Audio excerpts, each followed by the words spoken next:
Welcome back to HPP, the podcast that covers college basketball and the NBA draft inside and out.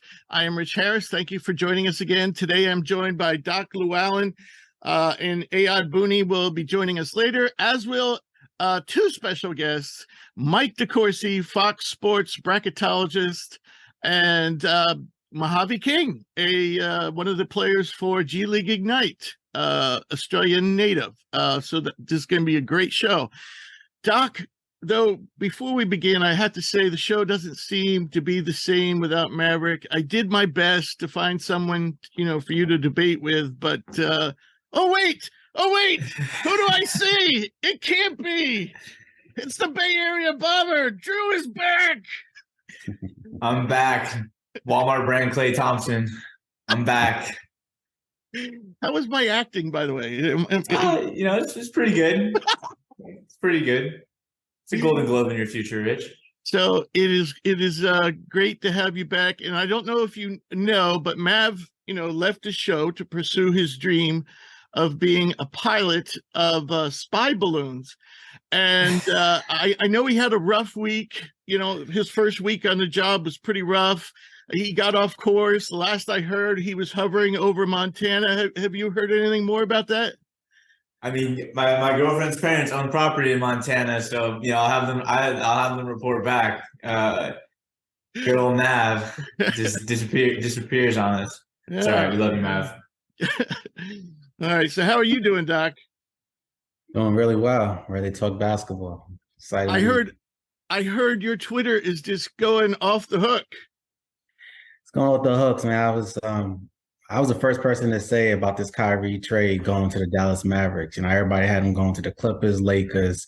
It was nonsense trades. But what made mine special is I actually named the actual players. I say he's going to get traded for Spencer Dinwiddie and Dorian Finney-Smith and picks. And it exactly happened like that. So my Twitter been going crazy. And now I posted 2 more trades recently today.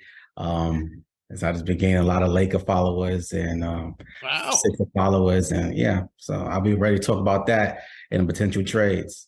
Awesome. That is excellent news. So I guess the first thing we should talk about is the one trade, that just went down. It was made official today. Kyrie Irving has been asked for a trade and was traded to Dallas along with Markieff Morris for let me get the details, bring the details up here. So for Spencer Dinwiddie, who played with the Nets before, and Dorian Finney-Smith, 2 second-round picks and a unprotected first-round pick, but that is not till 2029, so that's way off. Yeah. So, gentlemen, we'll start with you, Doc. What are your thoughts on this trade? The Nets I'm going to do it from a Nets perspective and a Mavs perspective. The Nets did this trade. They just wanted Kyrie out the building. They wasn't going to sign him back at the end of the year anyway. He was never going to get the contract he wanted. The Nets this season was just trying to do a last dance. Kyrie rushed the process by asking for an extension right a week before the deadline. He's trying to get security. He's an older player. He knows that this is time to get the max deal. But deep down, he knows no NBA team really is going to offer him a 4-year max because it's like the outside stuff that he does. And mentally he'd be injured and physically he'd be injured. So it's like what you get from Kyrie, why would we give you a 4-year, $200 max?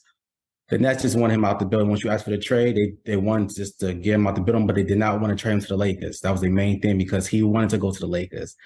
The Mavericks deal made sense because, you get Spencer Dinwiddie, who was a former basketball player of yours. He could still score the basketball. And you get Dorian Finney-Smith, who is a big forward. So when you play Boston, now you kind of can match up versus Boston. You have Royce O'Neal, Ben Simmons, Kevin Durant, and now Vinny Smith. So when you do pick and roll, you're not going against little Joe Harris or little Kyrie Irving.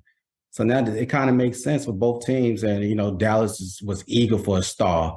Mark Cuban is an aggressive owner. He wanted a star so bad to pair up with Luka, and he didn't care who the star was. He just wanted the star and say, figured it out. Even though they're not going to be able to play any defense, but it should be a good show. Luka is the best first quarter points per game scorer in the NBA at 10 points per game. And Kyrie is the best fourth quarter scorer at 9.5 points per game. So that's a great recipe if Luka is willing to give up the ball in the fourth quarter. My thoughts, I was thinking that, why would Dallas I know Dallas wanted, we've talked about this before, that Dallas did need some more star power to help Luka, that Luka was carrying too much of the load. And I wonder if they just thought this was kind of we're not going to get this guy any cheaper. I guess what I'm asking, Drew, did they get a good deal here? This is a guy who was only averaged playing about 35 games over the last 4 years. I guess you have to answer it in two ways. One, if he actually plays the majority of the games for them, and obviously then there's the other alternative. He does the same thing he did with the Nets, and we don't see him much. I think the reality of it is the moment Kyrie requested a trade, personally, and Rich, we've talked about it for almost 2 years now, a year and a half, whatever it is. I'm not a Kyrie fan. Can't deny the talent, but I think that the talent is even a little bit overrated at times, and also just the off-court stuff has gotten to the point where it's just ridiculous.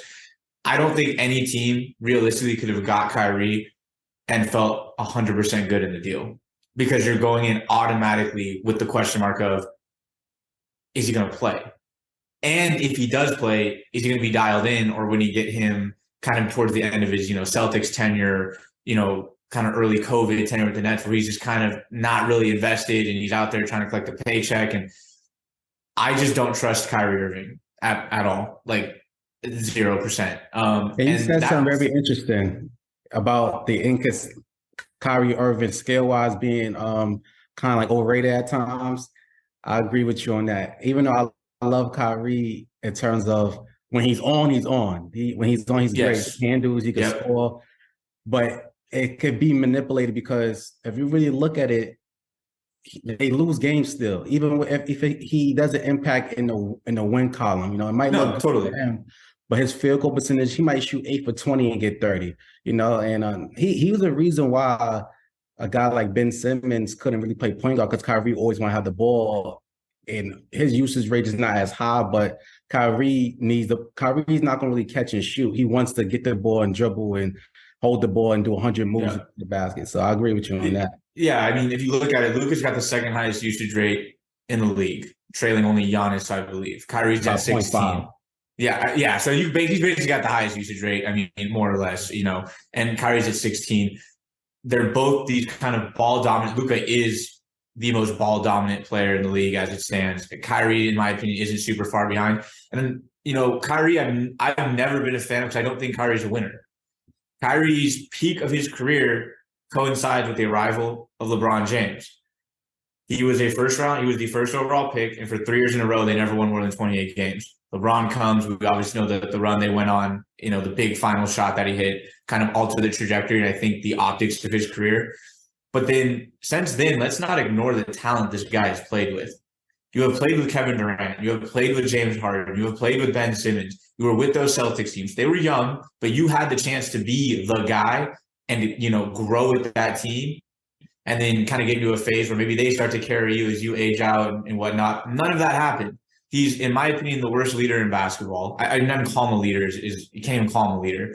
And I just wonder with this Mavericks team, and Mav's not here, but I don't think Luka's that great of a leader either. I think Luka has a tendency to be a little whiny. I think he has a tendency to kind of want his way. And you look at a guy like Dorian Finney-Smith, who I think has been one of the more solid guys in the league for the past 4 or 5 years. Statistically, particularly on offense, he's having close to career worst in things like field goal percentage. He's shooting, this is the worst he's shot from 3 in about 4 or 5 years. And it's because it's hard to play with a guy like Luka, because your rhythm he dictates everything. You don't have a chance to really get in rhythm.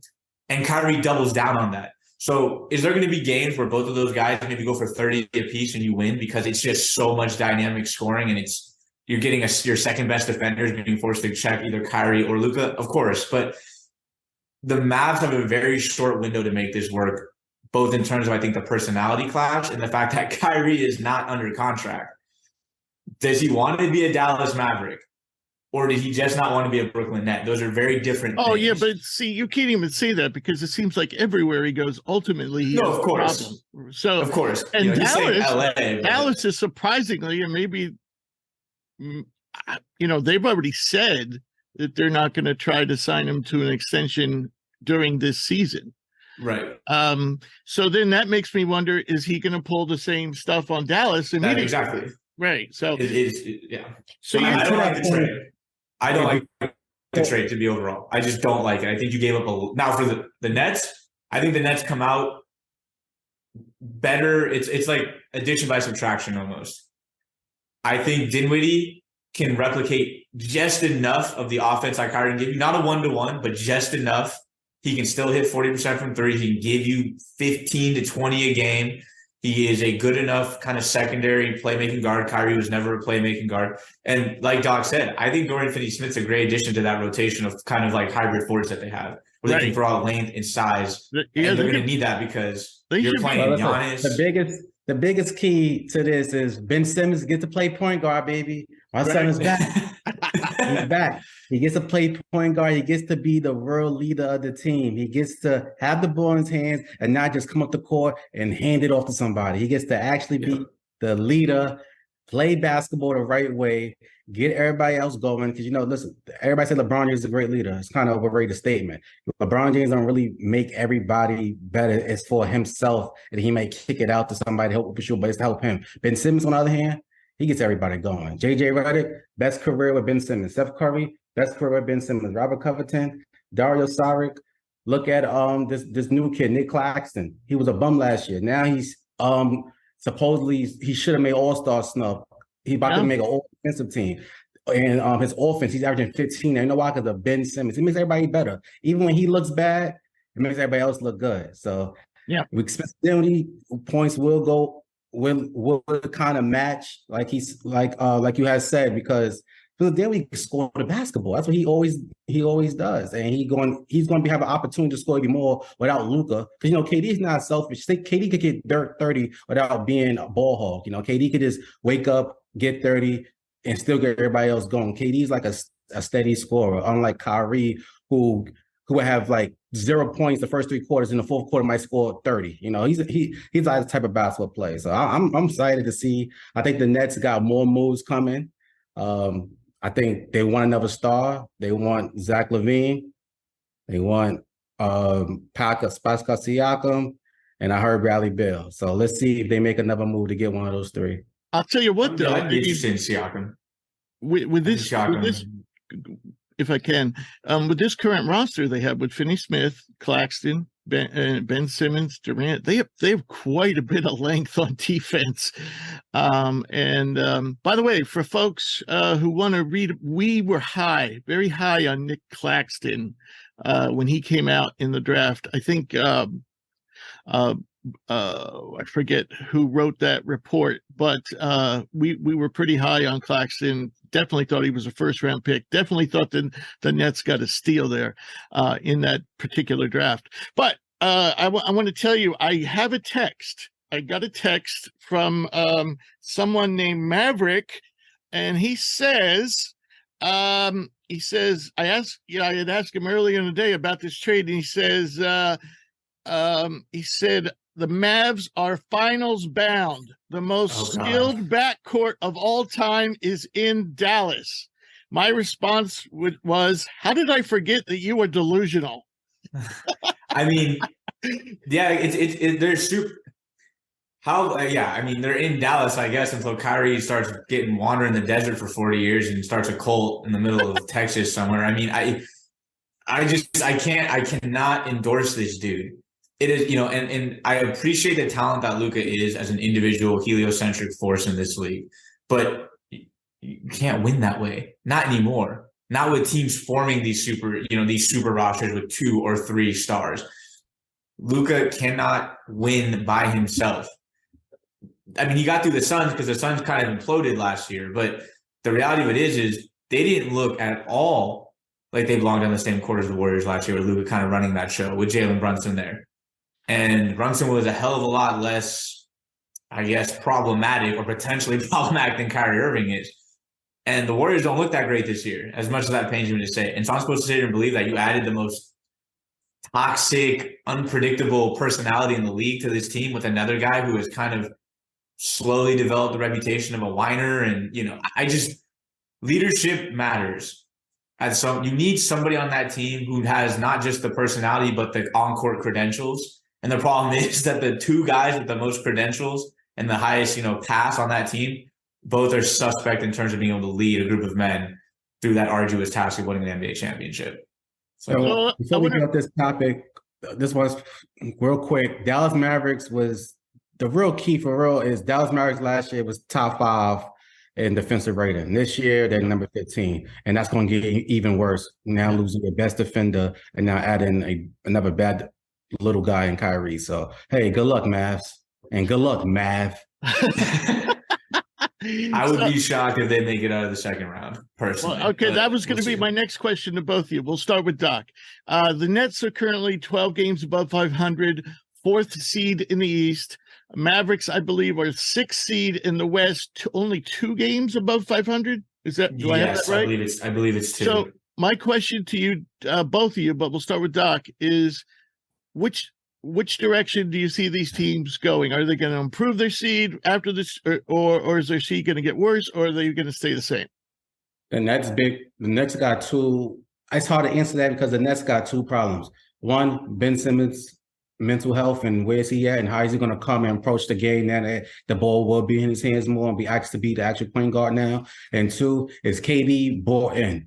KD has the attitude problem to where he feels like if he's way better than everybody else in the court, he needs help or this team can't win. He's not going to like it. So if KD is bought in that this is actually a good team and solid, you don't have to have another superstar behind you to win games. Look at Giannis. Chris Middleton is a nice all-star, but Chris Middleton is not that top 15.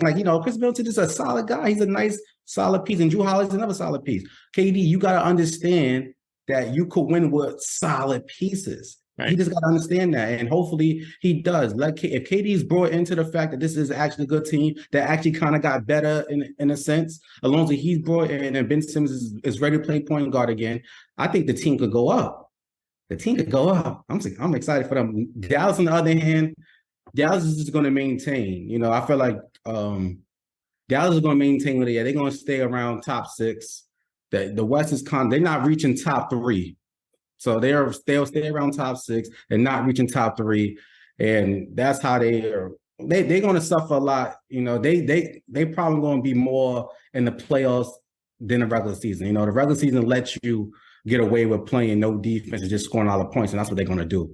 But when it comes to the playoffs, when the refs stop calling fouls and lock in defensively, and everybody locked in defense and they know your game plan, that's going to be the problem. That's what happened to Luka every time he plays the Clippers. You know why? Because they have enough defenders in Kawhi, Paul George, Robert Covington to lock that down and slow it down the more a series go through. So, True. Yeah, I think that short term, I think the Nets come out better. Doc's totally right. KD has to buy in, even more so. I mean, obviously, if you get Ben Simmons to kind of return to the mindset and the statistical production of his early Sixers days when he was still coming along and people were like, oh, that's the potential. That team's ceiling is winning the East. They're the dark horse, but with the defensive prowess, you have Kevin Durant who can still go get you a bucket. And we all know in the playoffs, it sometimes boils down to just, I need a guy who I can dump the ball down into the post or give it to him in the wing, get out of the way and let him go to work. Kevin Durant is that and, might be the best at that in the NBA. So I'm not going to sit here and say they're the favorite now. I mean, I think this trade gives them more depth. It builds an even deeper roster, and it allows them. I mean, you look at the Celtics, you look at Milwaukee, who are 1 and 2, I believe, in the East. Those are big teams. You now have the size, particularly along the perimeter, to build that wall against Giannis, which we know is kind of the strategy you have to employ. You can switch and defend big kind of wings like Tatum and Brown now and throw multiple bodies at him. So I like what the Nets did. They're at the 4 seed. I can see them realistically probably climbing, maybe catching the Sixers. I came in saying the Sixers win the East. I remember the start, and I still think the Sixers might just be a little bit better because the way Embiid's just playing out of his mind right now. And I think Harden is kind of starting to figure it out. But I think the Nets come out better for it and have kind of dark horse winning their conference potential. And I also kind of agree with Doc. I think I can see the Mavs, they're at 6 right now. I could see them getting up to 5, catching the Phoenix Suns, because they're kind of in this weird free-for-all state where I just have no idea where the mental state of that team is at individually and as a unit. So I can think, the overwhelming talent, the offensive-oriented nature of the regular season, Dallas could make a push. Steph Curry's out for a month now, so the Warriors are just going to be hanging on for dear life, so they're not really a threat. I don't really fear the Minnesota Timberwolves. The Pelicans at 9 are interesting, because, you get Zion back and there's a lot of talent on that team. They were 1 in the West. So I can't really see Dallas making too many moves. And I'm looking at it and I just think this is a team that could probably win a first round series, because you look at Phoenix, you look at Minnesota, you look at the Warriors, you look at the Pelicans, you look at Utah, teams that are in that mix. They're all pretty fragile. None of those teams are separating themselves. But I'm looking at the Nuggets. The Nuggets are better than the Mavs. The Nuggets are a better team. Hey, hold on, Drew. It's one team you didn't say that's been in a lot of trade rumors, and once they make a trade, you never know. The Lakers. No, I don't know, man. That was going to be my next question, Doc. Doc, I know you got some trade rumors for us. Let's hear them. Lakers, Sixers, Pistons trade is one trade that I think is hot right now. Tobias Harris goes to the Lakers. Russell Westbrook goes to the Pistons. Marvin Bagley, Norris Noel, and Bogdanovich go to the Sixers. And Sixers give up a first-round pick, and Lakers give a couple second-round picks to the Pistons. I think that trade, a lot of people is not going to like it, because a lot of people probably don't like Tobias Harris in LA. I think Sixers fans will love that. I think Sixers fans will love getting Bagley, Bogdanovich, and Norris Noel, because that solves all their concerns. And Pistons, you just getting Westbrook just to sell some tickets, okay? Nobody's going to Pistons game, okay? Sell some tickets with a half season and let him walk, okay? You still have these young point guards that you're going to build with, and you're going to have a lot of cap room. So it makes sense for the Pistons to sell some tickets, get some revenue. The Lakers is a good trade for you, because Tobias Harris is shooting 38% from the 3. He comes to your team, he ready to be the best 3-point shooter on your team, and you get Korkmaz is in that deal too, going to the Lakers, and you get Korkmaz. So you get a 3-point shooter. Can I interrupt for a second? Just on a funny note, Korkmaz has demanded a trade, requested a trade. It's like, dude, there's the door. Korkmaz, you don't got enough clout to be demanding anything, bro. You can maybe politely ask. That's about it. Sorry to interrupt, Doc, but when I read that, I just couldn't help but laugh out loud. But it was hilarious. But you get Korkmaz, and you get another wing in Tobias Harris. And Tobias Harris is a good defender. Tobias Harris plays tough D. He's going to get you his 18 points like he always do. Tobias Harris finds a way to score, and he does it efficiently. So instead of having Westbrook, who's erratic, who's not efficient really, who causes turnovers, Tobias Harris is on your team now. I think it's a good trade for all 3 teams. I feel like, Ian, you could sign and trade to get Kyrie next year if you want to let go Tobias and get Kyrie. You never know. So I think you should do that. And another trade was, of course, Westbrook to the Toronto Raptors, and they get Fred VanVleet and Gary Trent. But that trade is not catching too much wind, because the Raptors is also in other trades with other people trying to get rid of Gary Trent, OG, and Fred VanVleet to let Scotty Barnes become more of a bigger star. So they want to build a Scotty Barnes so they're going to release those 3 guys. What are they looking? What are they looking to get in return for Trent and VanVleet? I know for OG, they wanted 3 first-round picks. That's they're not getting that. I know for Fred VanVleet and Gary Trent, they've been in a lot of, I think they're just not trying to pay Fred VanVleet. Fred VanVleet want money, so they're not trying to pay him. And a lot of teams want Trent, so they're just going to add Trent into the deal. So that's basically I like that first one as kind of a dark horse. There's no real big name. Russell Westbrook's a big name, but more so just because, what he was a couple of years ago. I like that first trade.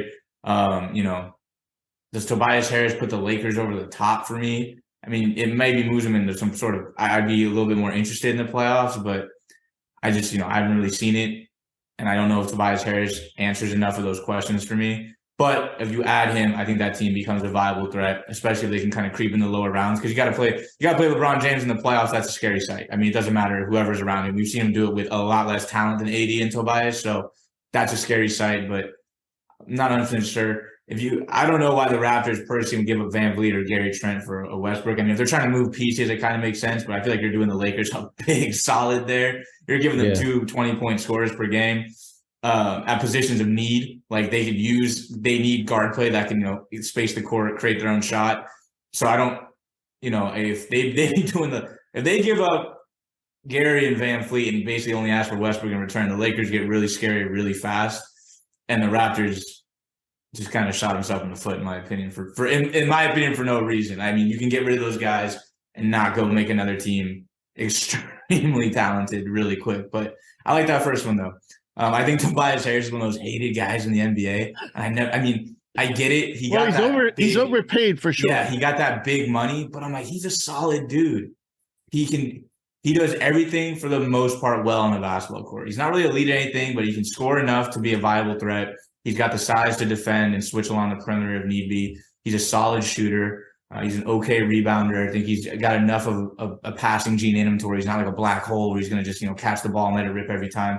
So that is the type of player the Lakers could use. I think that's a really interesting trade, and I kind of like that one because I'm on board with getting rid of Westbrook because, as Rich knows, I'm just done with Westbrook. I don't dislike him the way I like Kyrie. Like, I got a lot of issues with Kyrie. I just think Westbrook he's killing that team. He's been better this year, but he just kills that team, man. You can't put him in. You can't let him play. You give him too much free reign, he's gonna lose you a game. Tobias Harris won't lose you a game. So I do like that trade. Doc, the Suns reportedly offered Chris Paul and Jay Crowder for Kyrie. Obviously, that didn't go through. What are you hearing about the Suns? That trade, I feel like they probably did ask that trade, but it wasn't on the Nets' radar. I think the Nets just wanted to trade. I don't think they was high on Chris Paul because you're mixing Chris Paul in with Ben Simmons, and it's kind of like, you're getting an older Chris Paul. You don't know what you're really going to get. When you get that age, then when he may wake up and not be the same. He wasn't the same in that playoffs. If you really watch, one series, he killed, I think, the first round. In the second round, around game 4, it just turned off for him. So it's like when you get that age, you just never know when it's going to be turned off. And I don't think it's just a high risk. Why? And Jay Crowder hasn't played all season. The better trade was Dallas. Trade was Dallas. But have you heard of the Suns, making any other kind of moves, talking with any other teams? Wanted to trade DeAndre Ayton to the Mavericks for Christian Wood and Tim Hardaway. So that's the only thing. But let's see, because DeAndre Ayton is never happy in Phoenix. He still wants out. So we'll see. So actually, DeAndre Ayton might be the next person to go. Now, see, that's intriguing because that gives Luka a legitimate pick and roll guy. That's defensively that team will still stink, but it's really Kyrie and Ayton and Luka. Wow. You'd be able to run some insanely dirty high pick and rolls with that action. Yeah. Ayton has enough of a jump shot where he doesn't have to necessarily roll. He can flare out. Right. I think Ayton's one of those guys where I think, again, there's an underrated element to his game. I think he's averaged a double-double since he came into the league. I think the question is, though, if you make that kind of a trade, the Mavs would be banking on Ayton taking that next step into becoming like a premier big. I think he's still kind of hovers around that like kind of secondary tier of big men. He's not a Jokic. He's not an Embiid. Not saying you would need him to become that good because statistically you can't put up the numbers those guys do with Luka and Kyrie. But if they made that move, you'd be banking on Ayton turning into like a 22 and 12 guy. When I think realistically he's more of a 16 and 8, 16 and 10 on a nightly basis. And Right. I don't know if he's going to win with that kind of a big three, but the offense would be insane. I don't think you win at all, but I think it pushes closer to your goal. Defensively, I think this team is going to stink, and I think Ayton, even with Ayton, they're still they will still stink because he's, in my opinion, is not a good defender. Yeah, I lost my train of thought. I had something else I wanted to throw in there. Well, anyway, you hearing any more trade rumors other than that, Doc? No, that was like the biggest names going through. Okay. Like I said, Zach LaVine, said the trade earlier, Zach LaVine to the Brooklyn Nets. I said that earlier. I don't know if I want to explain it into it, but that's what they're interested in, trying to get Pascal Siakam and Zach LaVine. I don't think they get neither of the two, but Zach LaVine's more closer because Zach LaVine is not really necessarily happy in Chicago after getting that contract because he wants the ball more. But DeRozan been the kind of the better play. You've been struggling, not struggling, but you hasn't been the same Zach LaVine to pay with another star. So I think if Zach LaVine requested a trade today, he would be in the Brooklyn Nets in like 2 hours. But they don't. They trying to make it work with Zach LaVine and DeRozan. And right now they 9th seed the Bulls. You might as well blow it up. Last year you was number 3. Then you all the way Denver out the end. Ended up like 8th seed, 7th seed, made the playoffs, but I think basically got swept, lost in game 5, or lost in 5 games to the Bucks. Yeah, so it's like just blow it up. It's not going to work. You might as well start over. Zach LaVine is not that type of star. Okay, if you pair him with KD and Ben Simmons, then he might look better. But you can't pair him with him and DeRozan. They're kind of like the same level of all-star. Neither is two of the superstars. So just blow it up and look for the draft. There's nothing wrong with that. Right. Couple parting thoughts here in our NBA chat. And this goes back to Kyrie. Durant and Irving played just 74 games together over 3+ seasons in Brooklyn. And Durant, Irving, and Harden played just 16 games together. Though in those 16, they went 13-3, but you got to be on the court to win.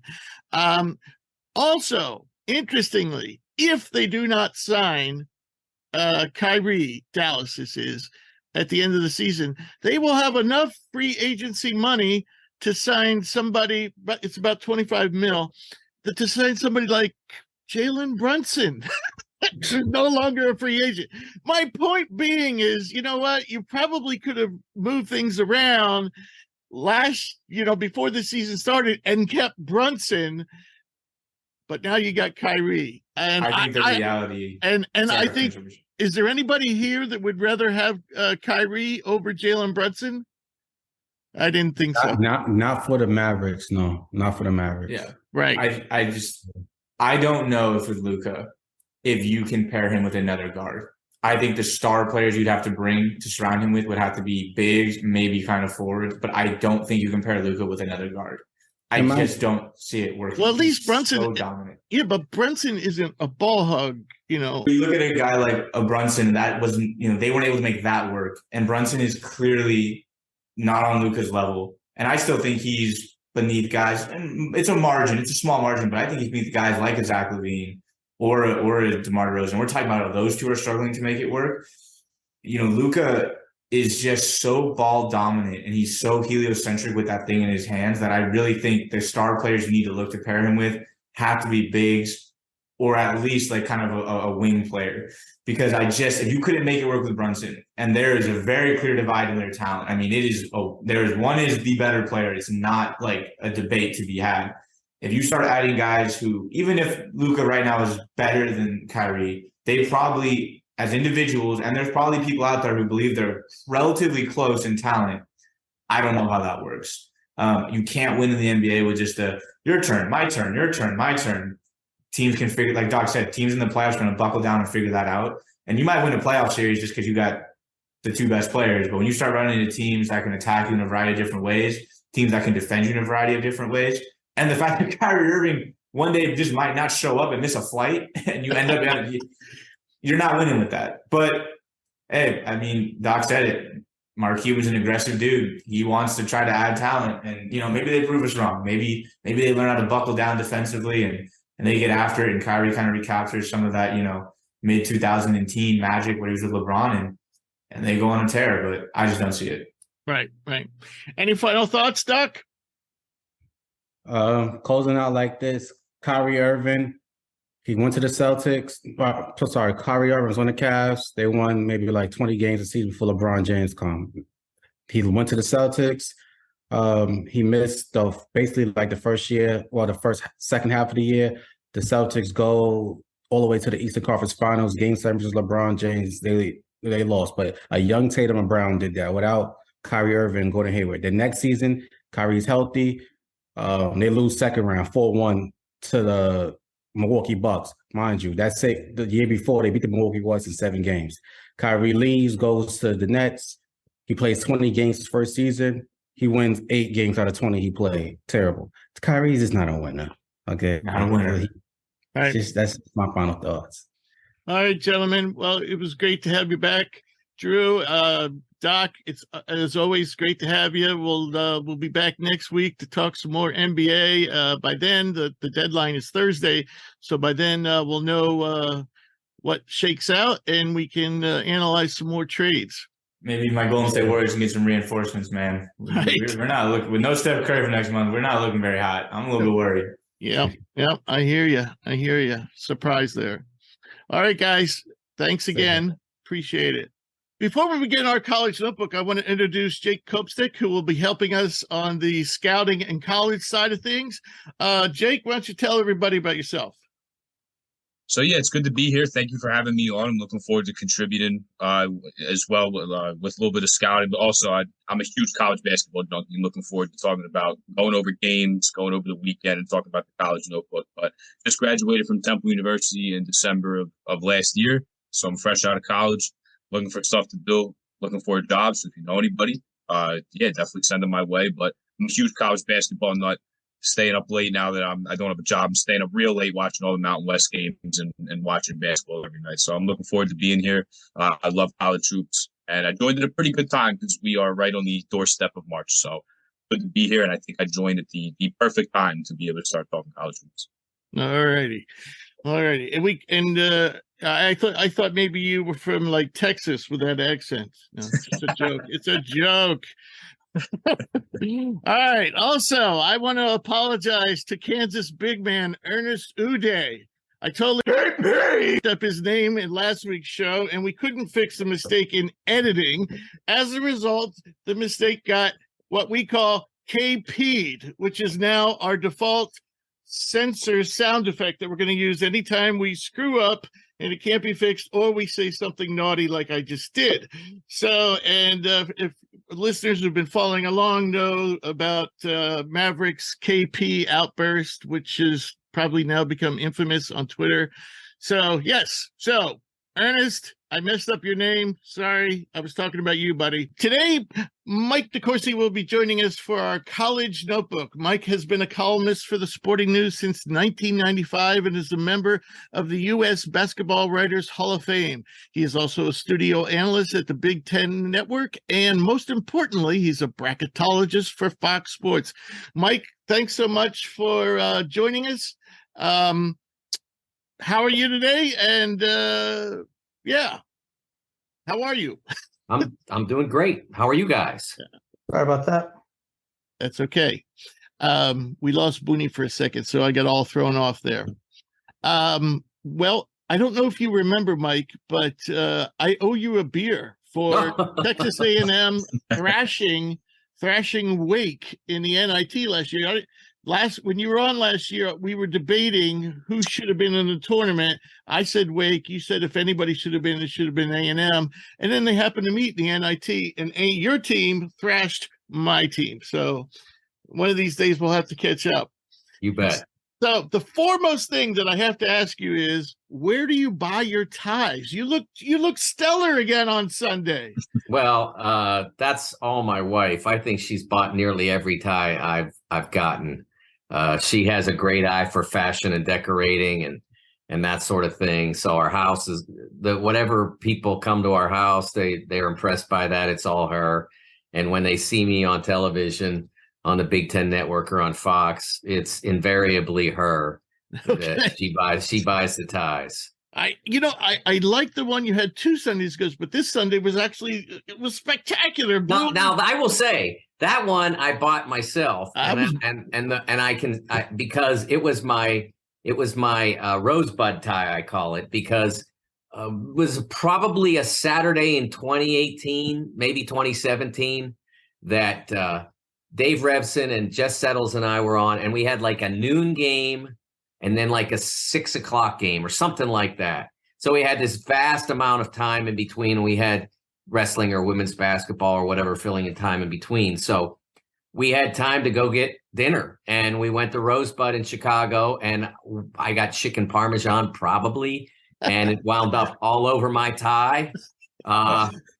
So there was a Nordstrom rack down the street from Rosebud up on Rush Street, and I dashed over there. And so that one I can take credit for. That was the tie I bought, my pasta tie. All right. Well done, sir. All right. So on to the brackets. I always think there's a little bit of confusion when it comes to selection process in terms of, how the committee does it and how you do it. And so I just want to make sure that I have this right and clarify for the listeners.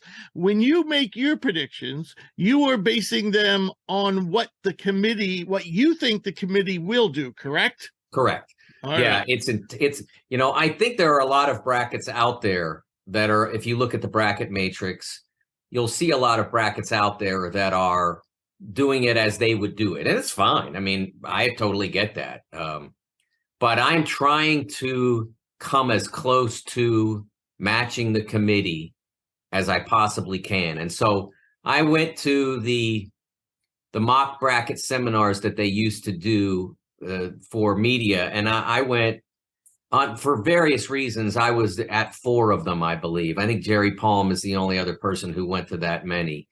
And so I paid attention. CBS? From CBS, yes. Yeah. So I paid attention to how they did it.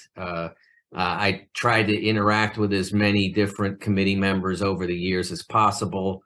And I pay close attention to the work that they do in the final bracket, as well as the bracket projection that they'll present to us in the 3rd week of February, and see, okay, how are they processing the data that they got from this particular season in a obviously in a bracket that is not doesn't have any consequence, but they still reveal their thinking, and that's always guides me toward the proper direction as we get toward March. This is only my 4th year doing this for Fox Sports, so I to this point I've been pretty successful. Last year, my bracket was ranked 9th out of 211 at the bracket matrix. And the prior year, I was tied for 2nd in the media, in the major media category with Joe. I believe I was tied with Joe Lenardi. Never heard of him. Yeah. So I've had success, and who knows what my 2020 bracket would have been. I'm sure I would have gotten everyone right, all on the right line. That's my story, and I'm sticking to it. All right. So, having said that, to your knowledge, has the committee changed anything this year in the way they're doing it? Has there been anything they've said or announced? Said we're going to do it this way this year and not like we did last year? One thing that I've heard, but I haven't looked into because I haven't had to. Is I heard that they were going to try to get away from disadvantaging higher seeds in particular markets.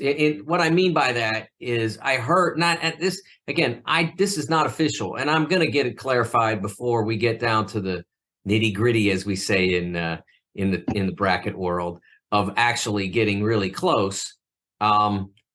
The idea being that if you put Alabama as the number 1 seed in Kansas City, for instance, because they earn a number 1, And the closest region to them after Louisville, which would go to Purdue because they're the 1 overall, the closest region to Alabama, which is a 2 overall, would be Kansas City. Okay, so then you're on the 2 line. Do you put Kansas in Kansas City? Do you put Kansas State in Kansas City if they win their way back up to a 2? Right. I've heard they're going to try to get away from that. I haven't pinned that down. I could in a minute, but I'm going to be having lunch with some of the principals in a couple of weeks, and I can ask it then. So I haven't bothered them with that. There was a lot of controversy in the women's tournament last year when number 1 seed NC State, I think it was last year, number 1 seed NC State had to play in Bridgeport, Connecticut against number 2 seed UConn. And it didn't go so well. And so I may be wrong about that. Again, no, I mean, that would be nice if it's possible. I mean, it is possible. You can do anything you want. Well, yeah, but you only have a certain amount of locations. So. Well, yeah, but the only teams that would be knocked out of Kansas City in that circumstance would be KU and K-State. That's it. So that's not a problem. That's easy because right now Texas is my second number 2 anyway, and Kansas is third. So it happens that KC is the closest site, the closest region to Texas, as well as to KU. So they get it instead of KU. And so right now it's not a problem. It could be a problem the next time I do the bracket. I've avoided it to this point, but when I get to the important brackets, then I'll know. And of course, if I don't ask it, they'll reveal it.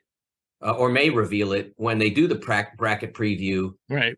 But because if KU is the top 2, then we'll know whether they're in Kansas City.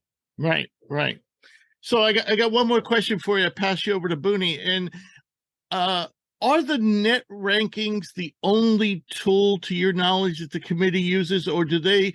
For example, the Sagarin is something I've always referenced for years, and they vary pretty differently. And I'm thinking it's because I'm like 90% sure Sagarin uses margin of victory, where the net seems to disfavor winning and not so much. No, the net does have margin of victory as a component.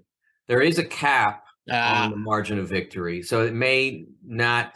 But if you look at the net and compare it to strength of record from ESPN or Kevin Palga's KPI, which are both just straight results metrics, who did you beat and where did you beat them?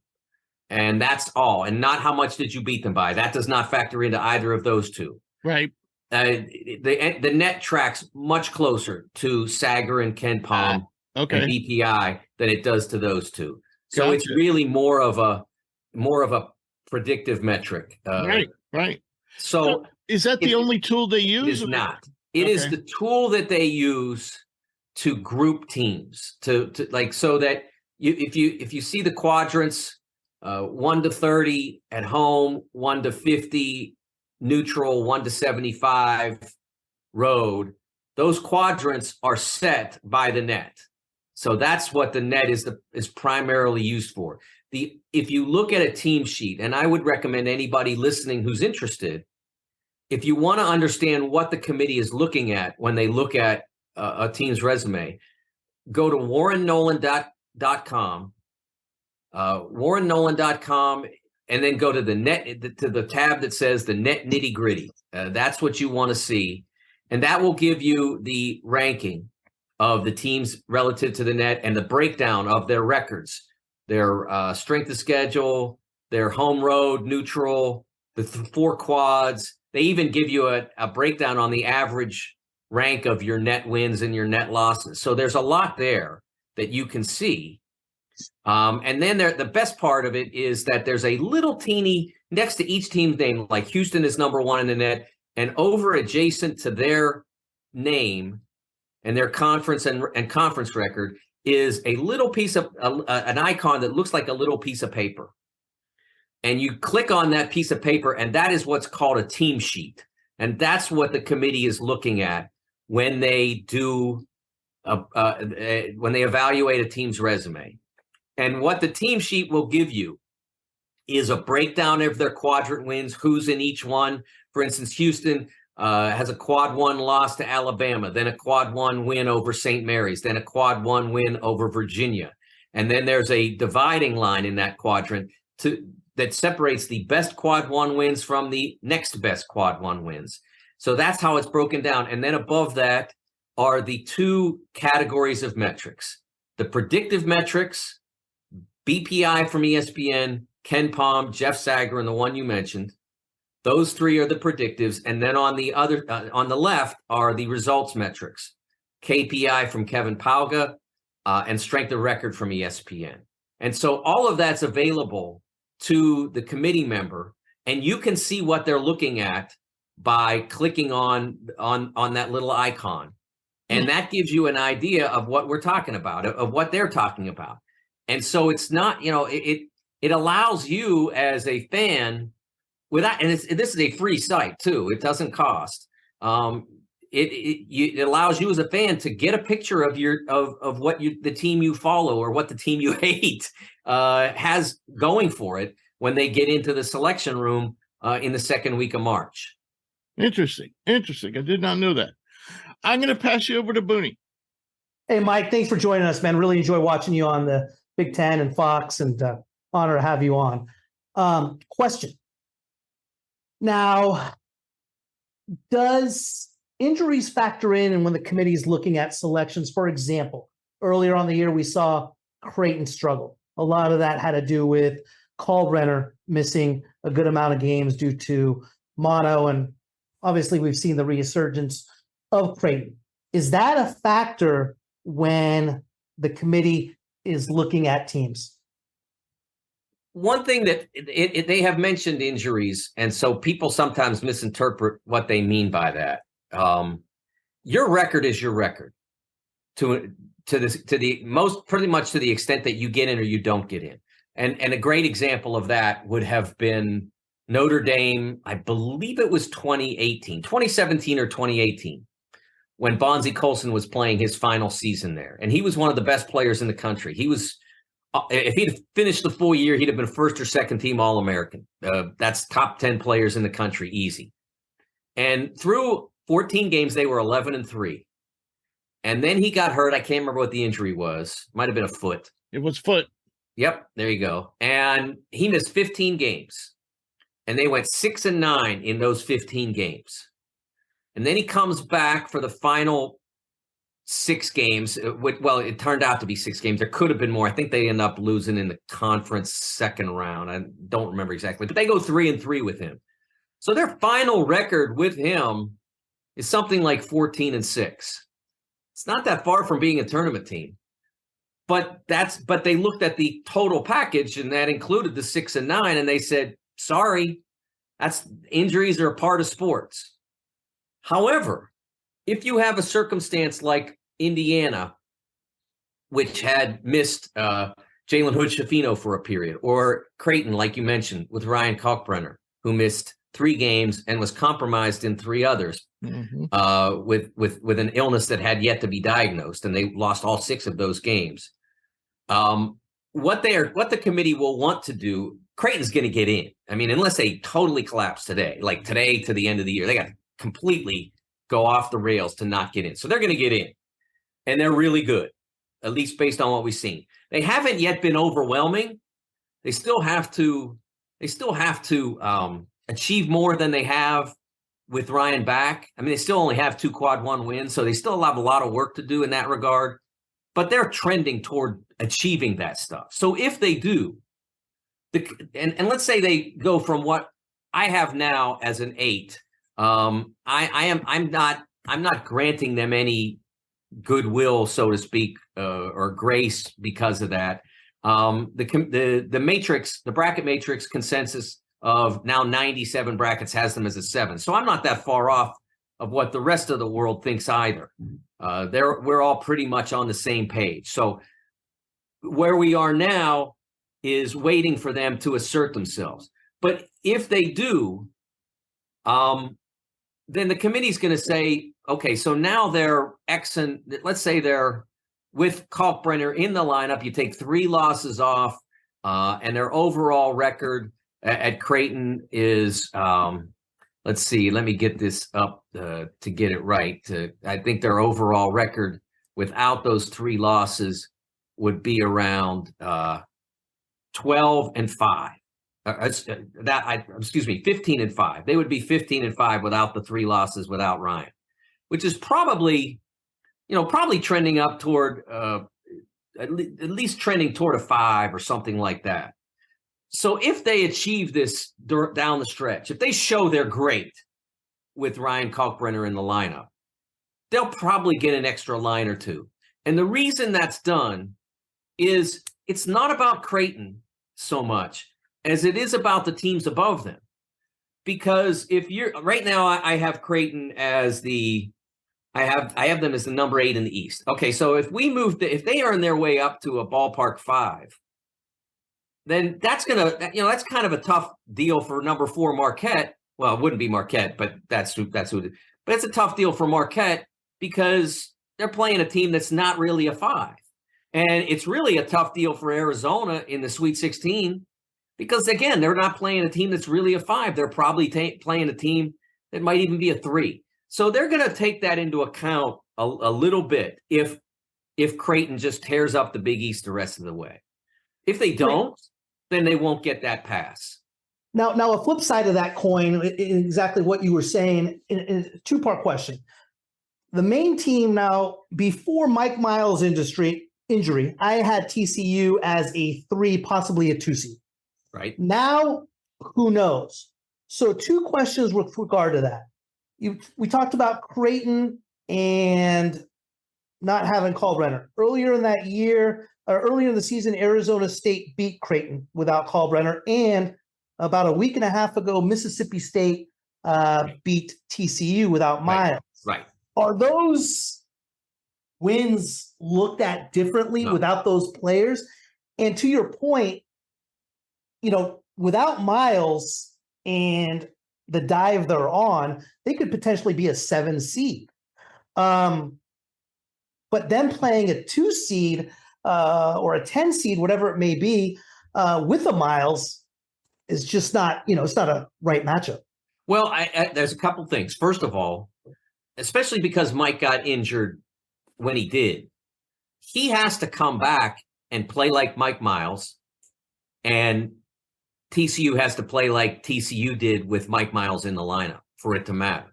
Right. He has less time. Ryan's illness was in early December-ish. So he's going to end up having 3 full months basically in the lineup.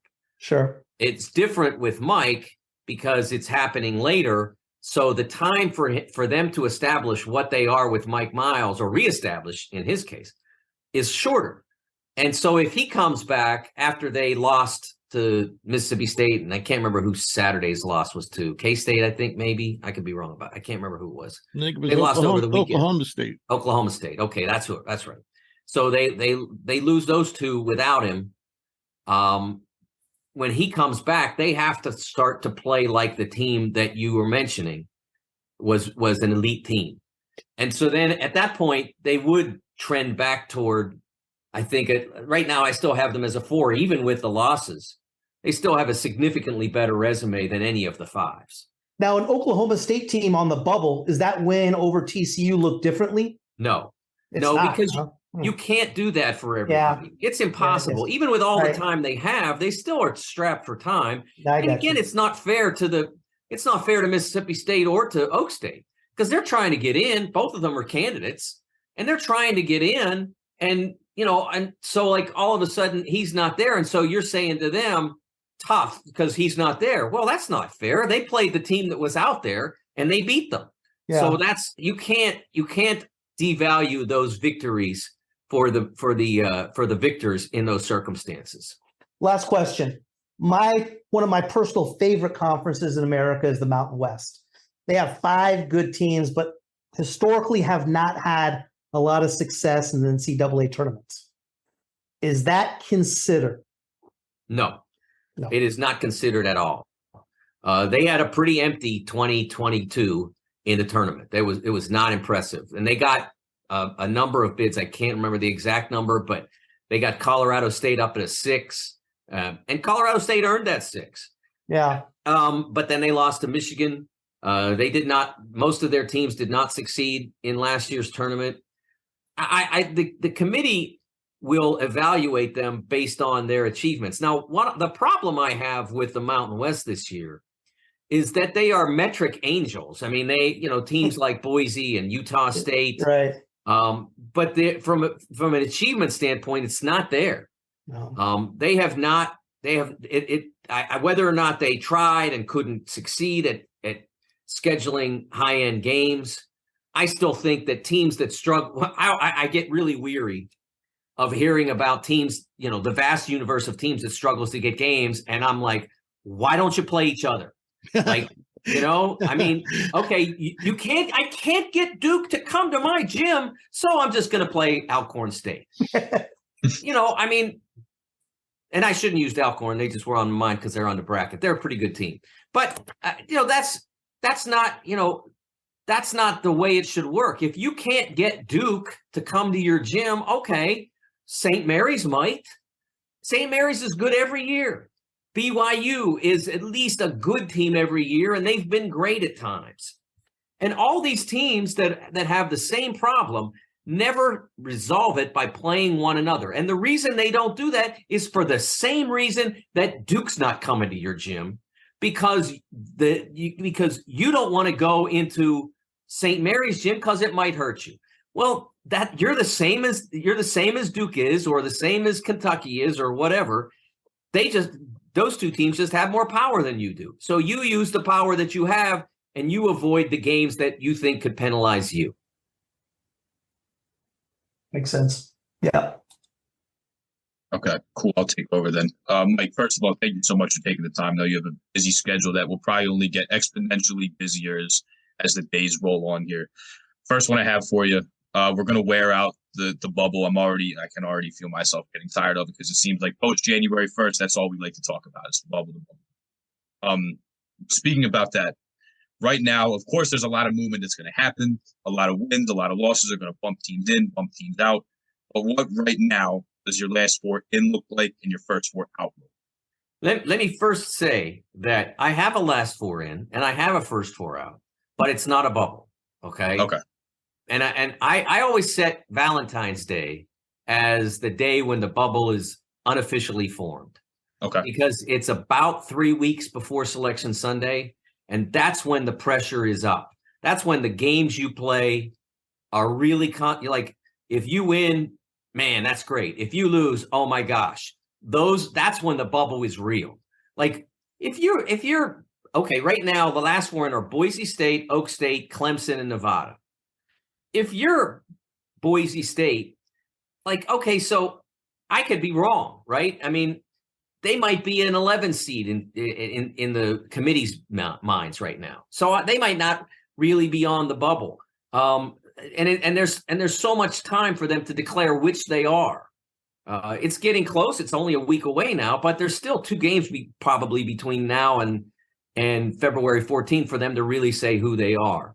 So I tend never to use the bubble phrase until we get to the point where that pressure is ratcheted up and everybody in America knows, man, Boise State or Kentucky or Oak State or whoever, those teams, man, it's really ratcheting up right now. My first 4 out are Seton Hall, Oregon, Texas A&M, and Penn State. And then beyond that, it's Wisconsin, Arizona State, Utah State, and I can't remember. I think Virginia Tech was the other one. So those are the teams that are all in the hunt. But Mississippi State's in the hunt. Oklahoma's still in the hunt.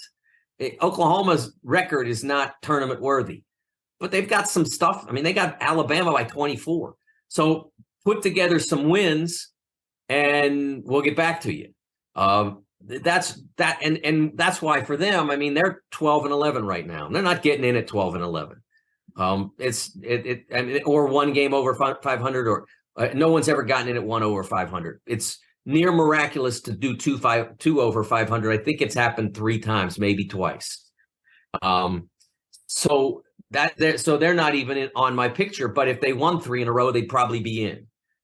So that's kind of where it is right now.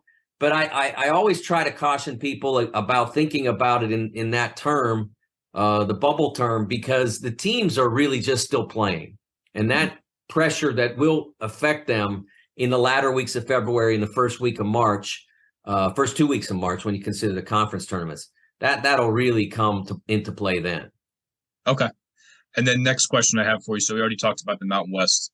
Another conference that's been very good is the Big 12. I think for me, unequivocally, that's been the best in the country. But a conference that's right up there with them in terms of potential teams getting in is the Big 10. So there's a couple teams that are looming on, the back end of the tournament are the first couple teams out. And 4 teams I want to highlight here and ask you about and see who you think will end up being in the tournament come March are Northwestern, who's had a miracle season, losing Ryan Young, losing Pete Nance, and are really, like, in my opinion, I think they're one of the last couple teams in here. Michigan's had a rough season, but I guess they're still kind of hanging around. And Penn State as well. So I just wanted to ask you about those couple teams. And I guess Wisconsin, you mentioned them. You have them right around the fringe. But of those 4 teams in the Big 10, is there any that you think are definitely in or will be in? And then is there 1 or 2 that you think they're done, they're not going to make it? Well, of those teams, Northwestern is in now, but they have a lot to deal with. They have to go to Ohio State this week. They play Purdue and Indiana consecutively at home, and Iowa. Probably the 3 best teams in the Big. Well, 3 of the 4 best teams in the Big 10, along with Rutgers. But don't worry, we get to that too. It's coming. So they have 3 out of the next 4 at home, but they're all tough games. And then they go to Illinois and to Maryland. Then they get Penn State back at home, and they go to Rutgers. So it's a really brutal schedule for the Wildcats. It's going to be very difficult to navigate because it's so brutal and because of what they've already accomplished so far. They've got 4 quad 1 wins, which is pretty good for a team that's on the edge of the field. If they can just find a way to go 500 down the stretch, they're going to get in, or 500 ballpark. They're going to get in. But it's going to be a really tough task for them to do that. Michigan is a team that I told people don't give up on about 2 weeks ago on a show that we do every Friday. It's done every day during the week, Big 10 Live at noon Eastern time. Dave Revson hosts and talks about issues and developments in the Big 10. And on Friday, I'm on every week to talk about the coming basketball weekend and my bracket, et cetera. And I mentioned, don't give up on Michigan. The team is still decent. They're at least decent and could be good.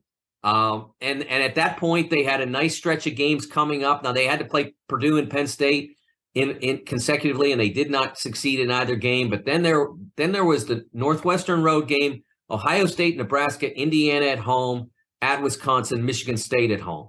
So if they can get all 4 of these next games, or 3 of the 4, I think that they're right back in it, and they're in the picture where teams are having, where bracket analysts like myself are having to consider whether or not they're in. So they have a chance, but they're the ones that will decide it. They and their opponents over that stretch of the next 4 or 5 games. I think that's really where it comes down to.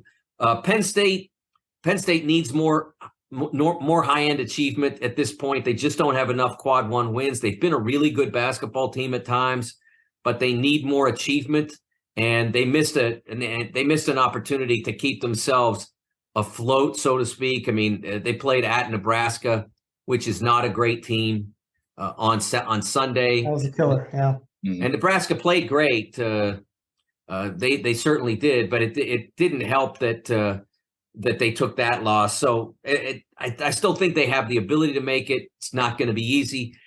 In some ways, Wisconsin has the best road to get in because of what they've already accomplished. They already have 4 quad 1 wins. And down the stretch, although their schedule is certainly challenging, it's not at the level that Northwestern's is. They do begin with a 2-game road trip to Penn State and Nebraska. Then they play Michigan and Rutgers and Iowa at home. So they have the opportunity there in the Penn State game and the Michigan home game to sort of challenge their head-to-head competition. There aren't any elimination games until we get to probably conference tournament week, maybe the last week of the regular season. It's usually only in conference tournaments that you'll have a true elimination game where it's one bubble team against the other, and one's probably not getting in, and the winner probably is.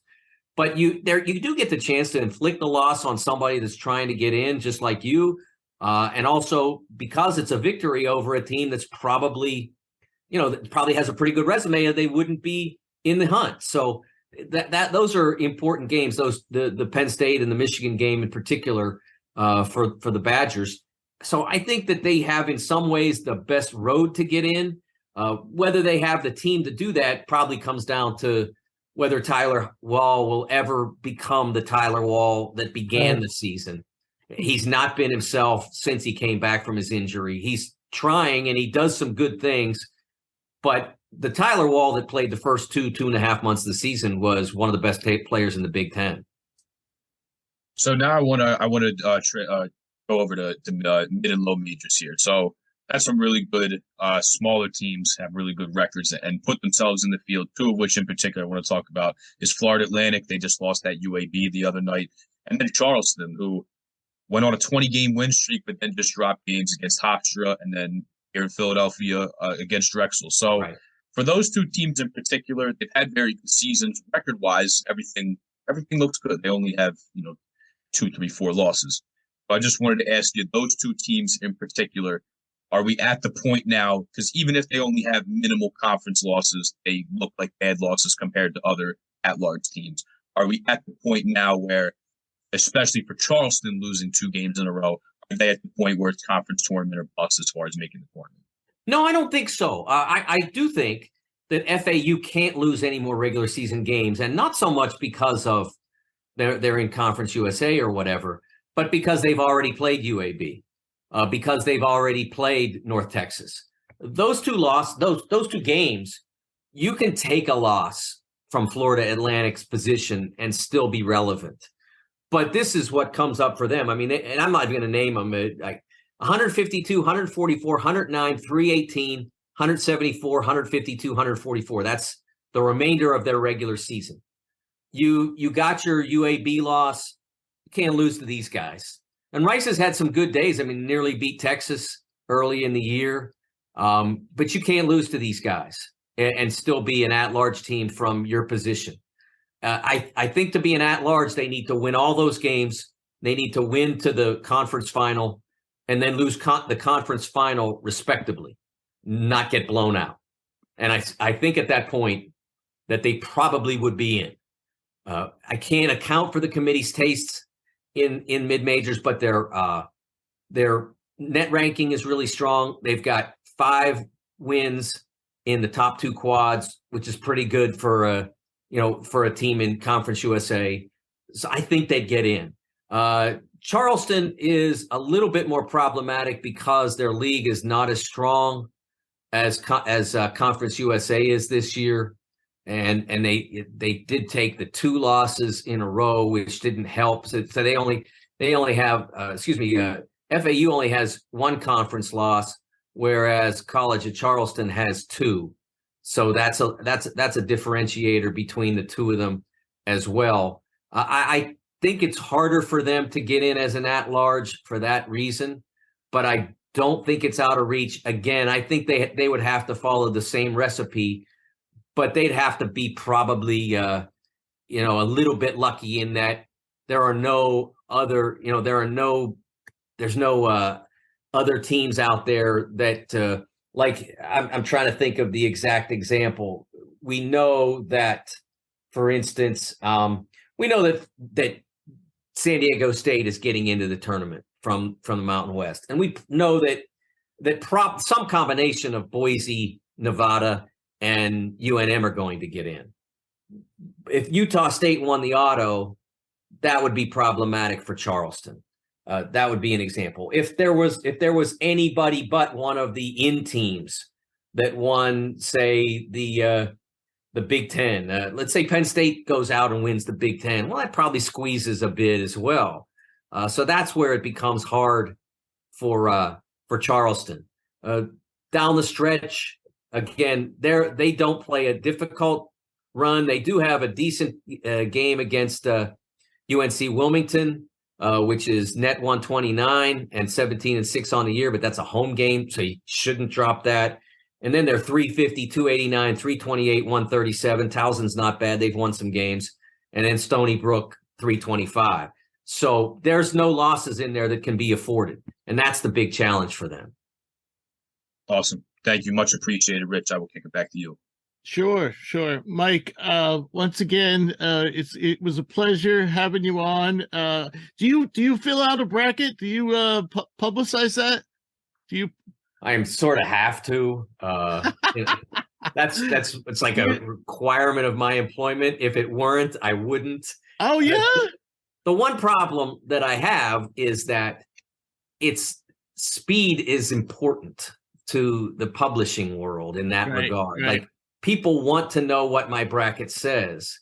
And so having to do it quickly, I used to get a couple hours and then it would show up in the magazine and I'd still feel like I did it too quickly. And now you get much less time.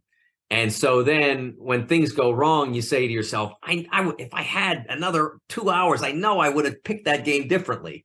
So I've had some success. In 2018, I had the title game correct between Michigan and Villanova.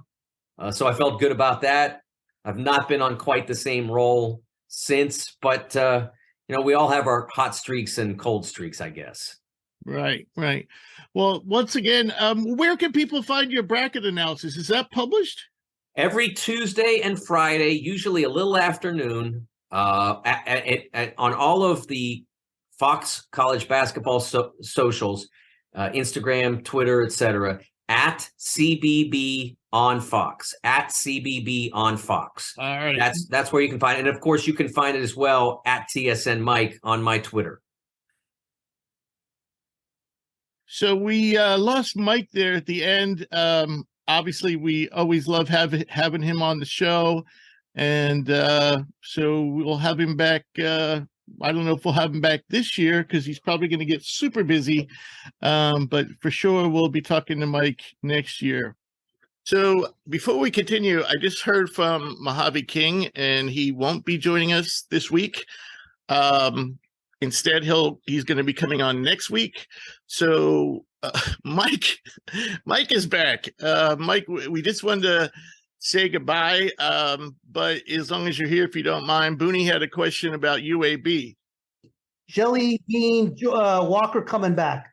Is that going to factor in at all? I know you said no earlier, but they had that big win over Florida Atlantic. I've always been curious about that team. They had a big run last year and want to get your thoughts on them. Yeah, I think the only way into the tournament field for UAB is an auto bid. That Florida Atlantic win is their only win over a quad one team. They're 1-4 against the first two quads. They're only 2-4, even playing in Conference USA. They're only 2-4 on the road. That it does not add up to an at-large resume. But they're certainly capable with Jelly of going out and winning the Conference USA tournament. True. And Eric Gaines. Eric Gaines is a really good guard too. Yeah. That team is long and athletic. You'd actually think that they should be doing better than. I mean, I know they just beat the best team in the conference, but I guess they just got off to a slow start. If you see Andy Kennedy, tell him to start scheduling a real schedule. Wow. He's a good guy. Again, he's in that same trap as everybody else I talked about before. Those teams got to play one another now. I mean, UAB was a pretty established team last year. Those teams in the off-brand or mid-major leagues or whatever you want to call them, they can play one another, and those wins are going to matter. Right. If you're UAB and you play on the road against Charleston, it's a quad one game. And it's a quad two game if you play it in your gym. So why not? Right. Exactly. All right, Mike. So we sorry to bother you, but we really appreciate you coming back on to say goodbye. We lost you there, so I appreciate it. Always enjoy you coming on the show. Oh, I'm honored to do it, and thanks for having me, and thanks for saying goodbye. Pleasure, Mike. Pleasure speaking with you. Thanks so much, Mike. Take care, guys. All right. Let's move on to our draft stock report. And wow, I can't believe that, I'm just going to say it. It's Zach Edey. And we haven't, we clearly have talked previously on the show how he was, by far the clear front runner for player of the year. But we haven't really mentioned him, as a draft prospect much. So, Booney, I'm going to kick it off to you because I know you love your big men. What do you think about Zach's chances in the NBA? I mean, and he might not even, he doesn't have to come out this year. He could play 2 more years if he wants. So, but what do you think about his eventually, how he's going to work out in the NBA? Or maybe you don't think he's going to work out in the NBA at all. Well, at 7'5", I think everyone's going to have an opportunity. That's for sure. And considering how efficient he is around the hoop, how he's blocking shots, how he really changes a game, I think it's an absolute lock that someone takes a chance on him mid-second round in order to fill their roster. I think he's there. I think he's good enough to at least have a look and see what he actually does in a game situation. What do you think, Jake? What do you think? I mean, we know that Edey obviously is a huge man, but at the same time, we also know he's not ultra fast. For example, he's only had 7 transition possessions, all year. So, I mean, he's a half-court guy who uses pretty much always drop coverage. So what do you think? So, yeah, I have to agree with Booney. I definitely think someone's going to draft him. I mean, we've seen Taco Fall not get drafted, but at least get an opportunity to play in the NBA. When you have guys that are this big, I mean, there's guys like this are few and far between. So I think that someone will definitely take a chance on him sometime in the second round. As far as like transition possessions, especially on offense, like I just don't think it's in Purdue's best interest to play that way when you have a guy this big. You might as well slow things down, try and play through him. But the leap he's made from last year to this year, I was at the Sweet 16 in Philly when they lost to St. Peter's, and he kind of struggled in that game in a team that didn't have any size. And not many teams do have the size to be able to defend him. But the leap he's made this year, they can play through him a little bit. Really liked in the Ohio State game about a month ago where they started to double him. I was listening to an earlier episode of the show, and somebody was saying how it's just better to defend this guy one-on-one and not leave open shooters. But when guys come, show them the ability to be able to kick out of double teams as well and find guys. So the jump that he's made has been pretty spectacular. I think he's definitely the player of the year, in my opinion. But when you have a guy that's this dominant around the rim and on most nights just isn't going to see a guy that has a stature to be able to stop him, I absolutely think someone's going to take it for sure. Right, but the question is, can he succeed? That's my question. Does anybody here see him succeeding? I personally do.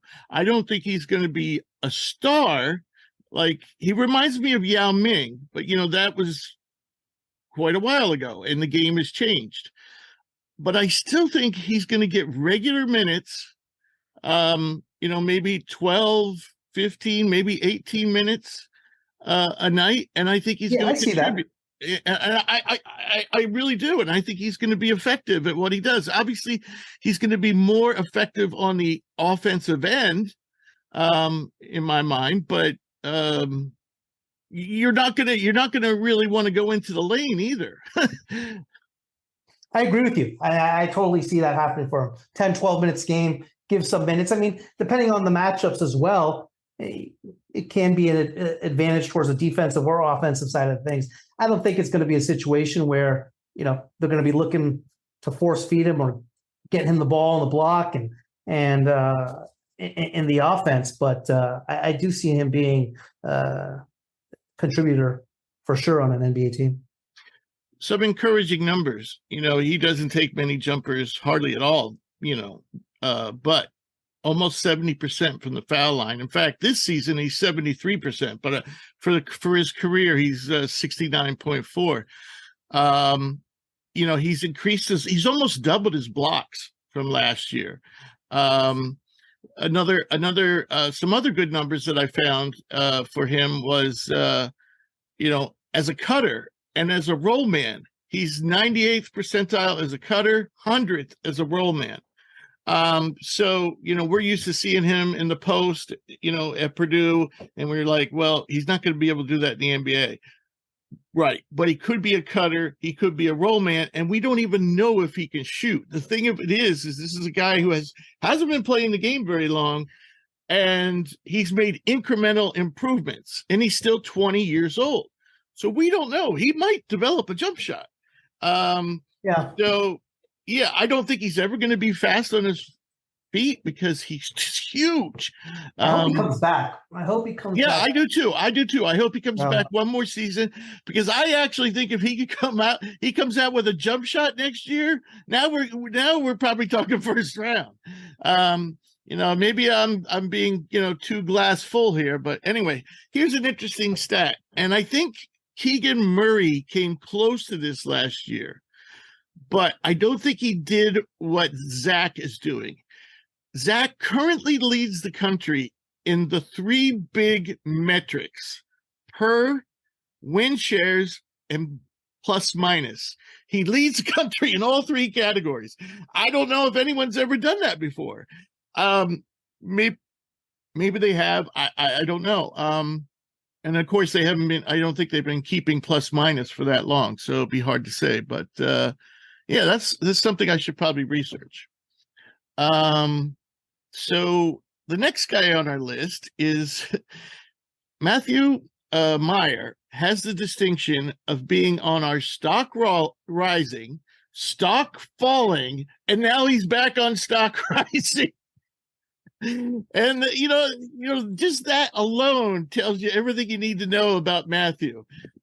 A crap load of potential and some inconsistency in between. But Booney, I know you've liked what you've seen from Matthew, so why don't you talk about him a little? I mean, for me, you talk about an identical player to Gordon Hayward. I see him being that in the NBA. He's 6'9", 225, shoots it, puts the ball on the floor, defends. He's from Baylor, I believe, correct? Transfer from Baylor. Originally, yes. Yep. And he really had a hard time catching on to the Illinois offense. At first, yeah. Correct. And now he's really caught in his stride. He's putting up a ton of threes a game. He's shooting at a high percentage. He's scoring the ball. I like him a lot. Blocking shots. Playing defensively. I'm a big Matthew Meyer guy. And again, like I said, I think he's an identical prototype player and will be an identical to Gordon Hayward.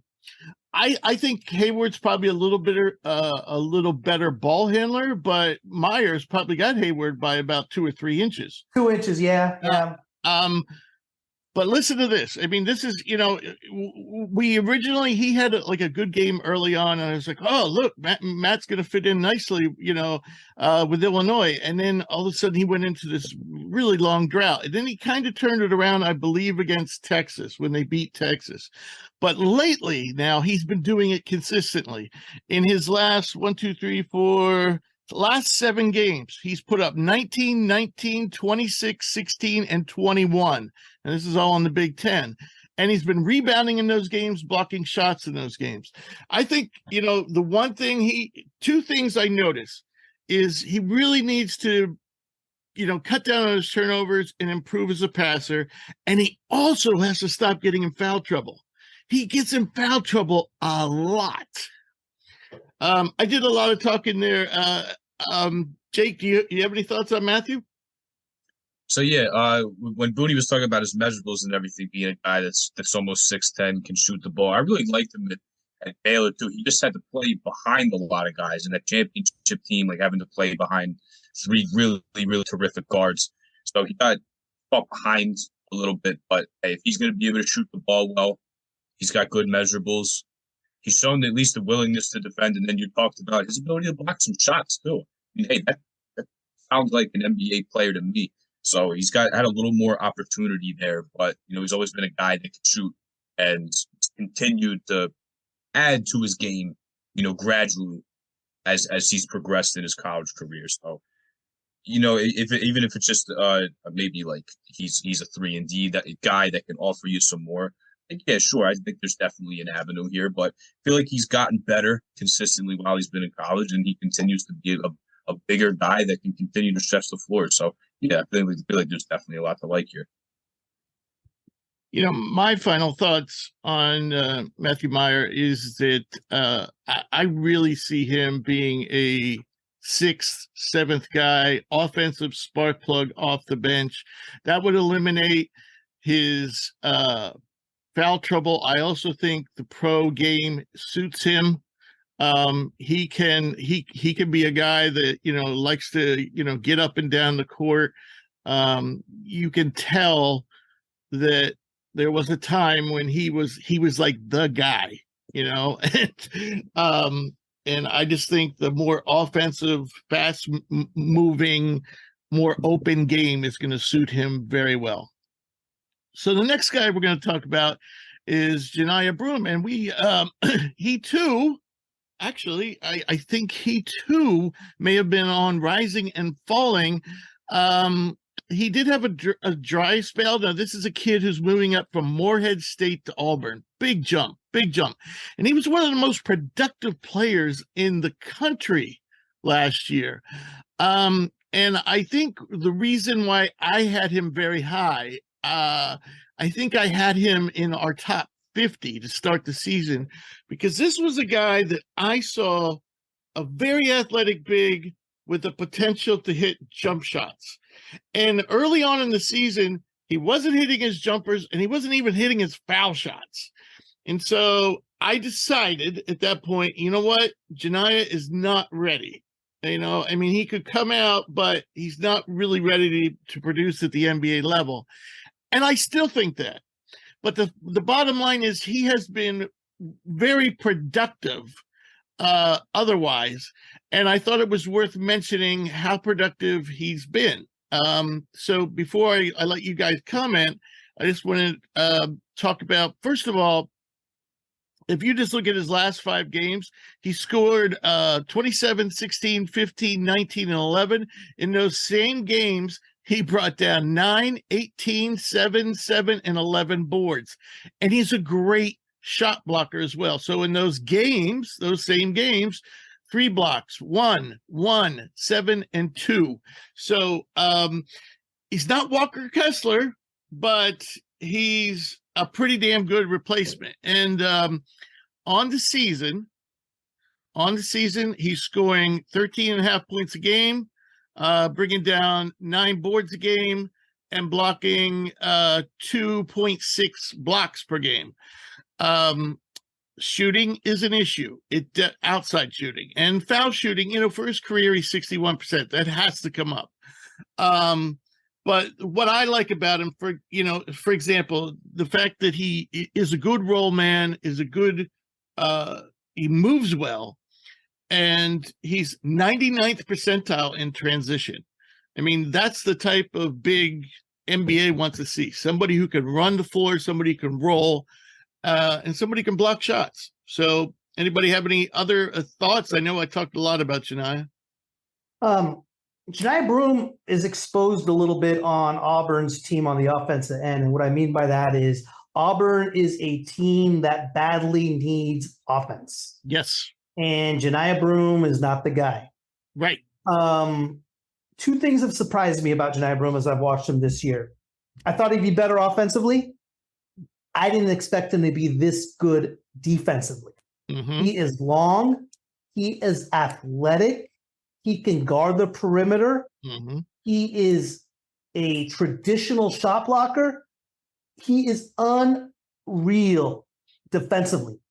I see a team drafting him in the 2nd round. I see him being a role player. He finishes around the rim, But if you expect him to hit an 18, 19-foot jumper or score with his back to the back bucket, no. He's going to be a high-energy guy who finishes in transition, who's going to rebound and be a rim protector. I like Johni Broome, but you got to accept him for what he is, Right. Which is just an unbelievable defensive player.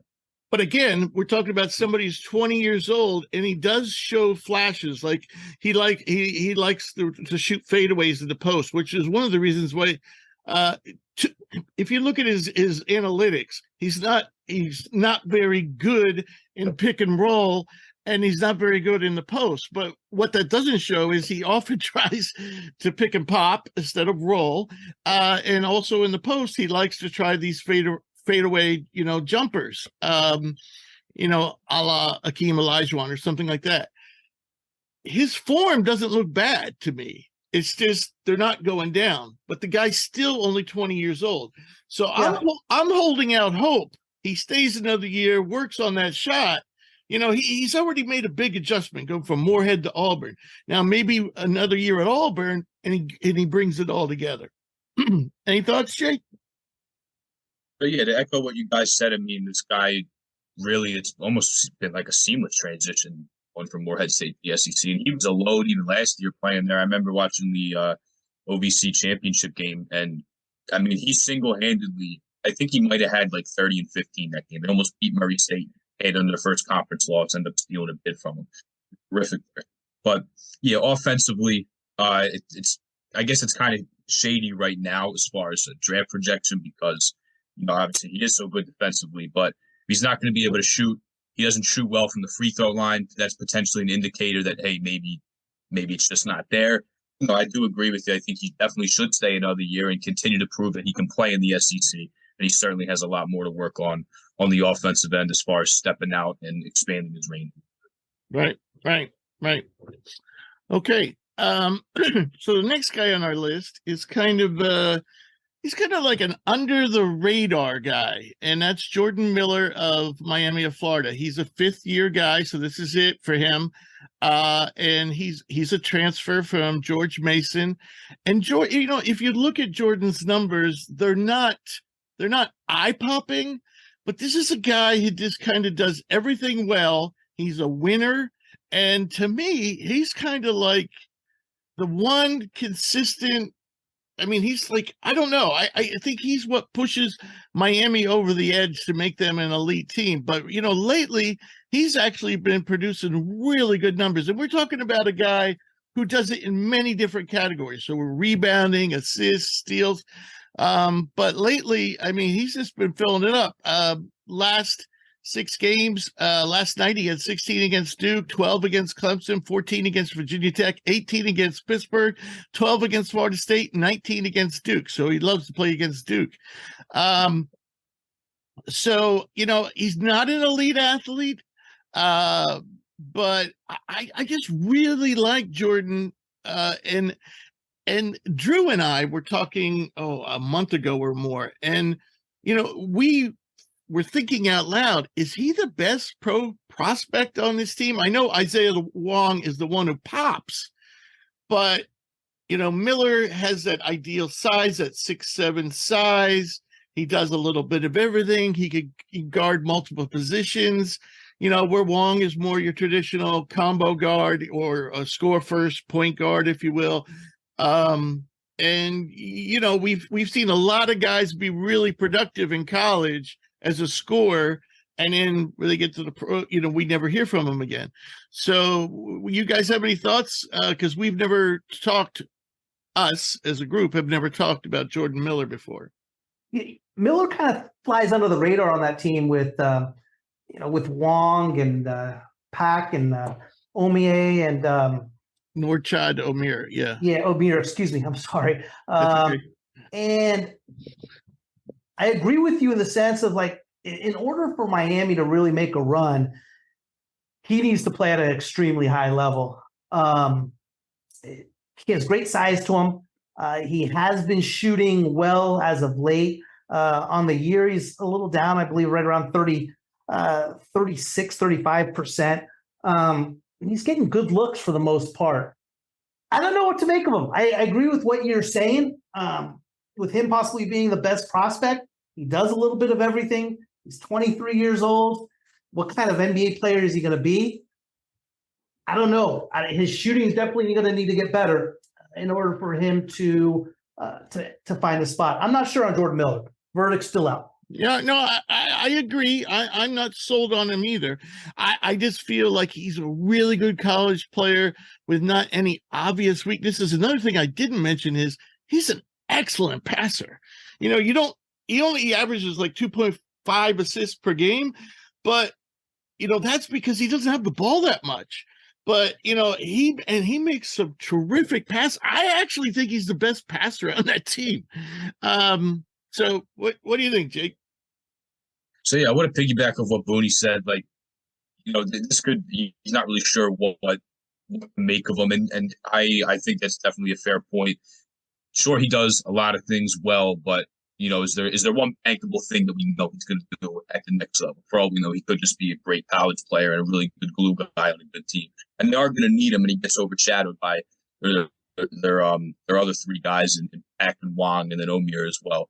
So with these guys, like as a big college basketball fan, I love the glue guys. The glue guys to me are what makes college basketball great. When you have guys that can affect the game kind of without scoring, they just make winning plays. But sometimes that doesn't really necessarily translate when it's like, okay, he does a lot of things well. He makes a lot of hustle plays. He does the dirty work. But what's he going to do on an NBA floor? And what are we banking on him doing at the next level?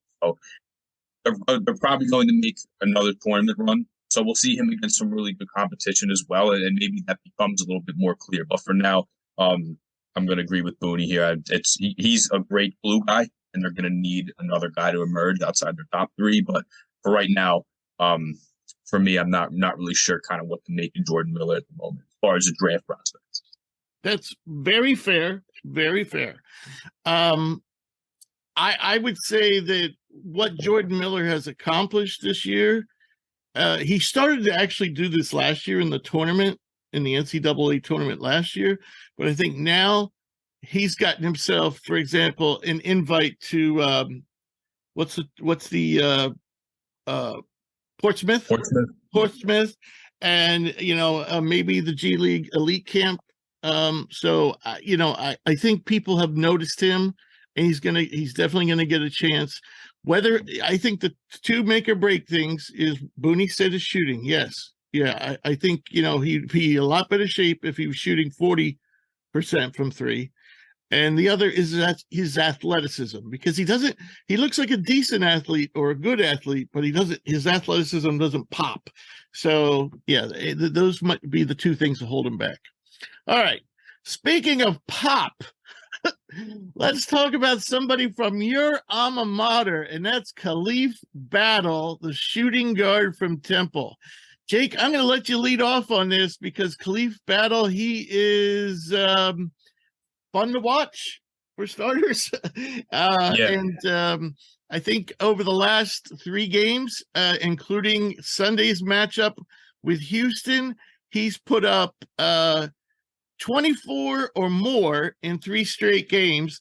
And yeah, so go ahead, run with it. Gotcha. All right. So to start off, and I don't mean to correct you, it's Khalif. I got it wrong the first time I saw it. I thought it was Khalif as well. Khalif Battle. I had a friend that thought it was Khalif, and she tweeted out like, "Oh, like you ESPN announcers like are constantly saying this guy's name wrong when it's actually Khalif." So yeah, I mean, this guy is I call him lightning in a bottle on my podcast because he comes off the bench and it's like anytime they need some offense, I mean, this guy can be a real spark plug. In the Houston game, I mean, he hit a bunch of shots in the first half, but these were incredibly difficult shots. Like the degree of difficulty is just, I don't know how many other players would even attempt some of these shots. Kelvin Sampson said in his post-game presser, he said, like, I don't know who practices those shots. Maybe if you're trying to beat somebody in horse, you practice them, but like the fact that he takes those shots in the game are crazy. He'll take sidestep deep threes. He'll coming off a movement. He made a couple shots in the corner, a bunch of different dribble moves or a step back. He takes very, very difficult shots, and he's shown the ability to hit them. But as far as like a pro prospect thing this year, is that going to be tolerated at the next level if he starts missing? So sometimes he gets bailed out because I'll see him put up a shot and I'm like, no, what are you doing that? And he ends up hitting it. But he's a terrific athlete. He's got great burst. He can stop on a dime. He's got some real pop and flair to his offensive game. It's just, are we gonna kind of roll the balls out to him and be like, hey, like you do your thing, create? I don't know. It's almost like, Jordan Clarkson's kind of a guy in the NBA that I'm not going to compare the two, but that's a guy who he has crazy shot making ability. That's not, you live with the bad misses sometimes because he's so prolific. So that's what I see. Maybe that can come about, but takes really difficult shots. And he's hit them sometimes, but sometimes he'll just kind of take some wild shots, or he can get to the rim and he can hang and hit and draw contact, just a game you done hit on Temple.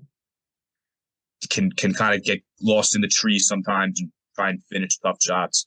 I love the energy he brings on both ends of the court. Like I said, he's a real spark plug coming off the bench. He gives this team a lift really whenever he's in there, especially scoring. But the difficulty, it's sometimes it's like, can you stomach the difficulty of shots? Because he takes some wild ones. And again, going back to this Houston game, Kelvin Sampson said in his post-game presser, he said, like, at halftime, I didn't talk to my team about defense. We were playing good defense. These guys were just hitting very, very difficult shots.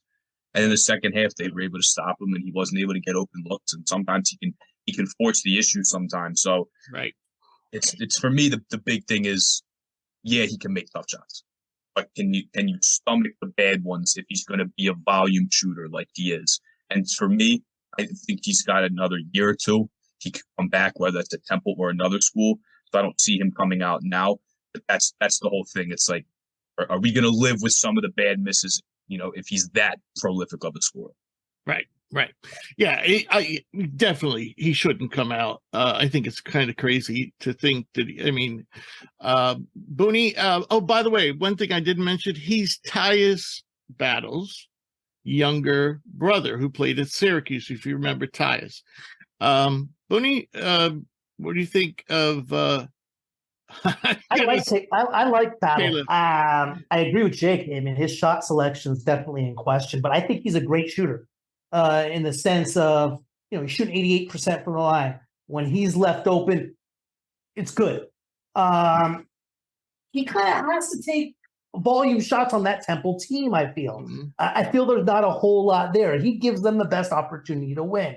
And yes, he's had some real bad games where he's shot his team out of the game. But I think he's going to be a hell of a pro at his size. And like I said, I don't believe he's going to be taking those type of shots at the next level or with players, more talented players around him. I think he's a gamer. I've enjoyed watching him play. He gets into it. He scores when his team needs to. He's excellent from the foul line. I'm a big Battle fan, and I think they're going to get to the tournament. I hope you're right. 83% from the foul line this year, 88%. This is a guy who's never played a full season yet because he either decided that when he started at Butler, he decided to transfer. He was a 4-star. And then he got injured. What happened his sophomore year, Jake? I know he was off to a great start last year, averaging 21 points per game, and then he got hurt. But what happened his sophomore year? He only played, was it just a delay in the transfer? That's probably what it was. I think it was a couple guys, Jake Forrester, I believe, is included in that, but it took a couple games. I think that was the COVID shortened season too, but those guys didn't get a waiver immediately to play, and they had to wait. Right. So, and it happened with another guy or two on the team. Unfortunately, he got caught up in that. Right. You mentioned his numbers last year. I mean, he was off the charts. He was shooting, I believe it was 52% from the field, almost 50% from the 54 and 49 and 81. If he can, if he has splits like that, then he's, that's you hardly see numbers like that. But you'd have to think that if he played a full season, that would probably regress. And that's what's happening this year. This year those numbers are 41, 34, and 88.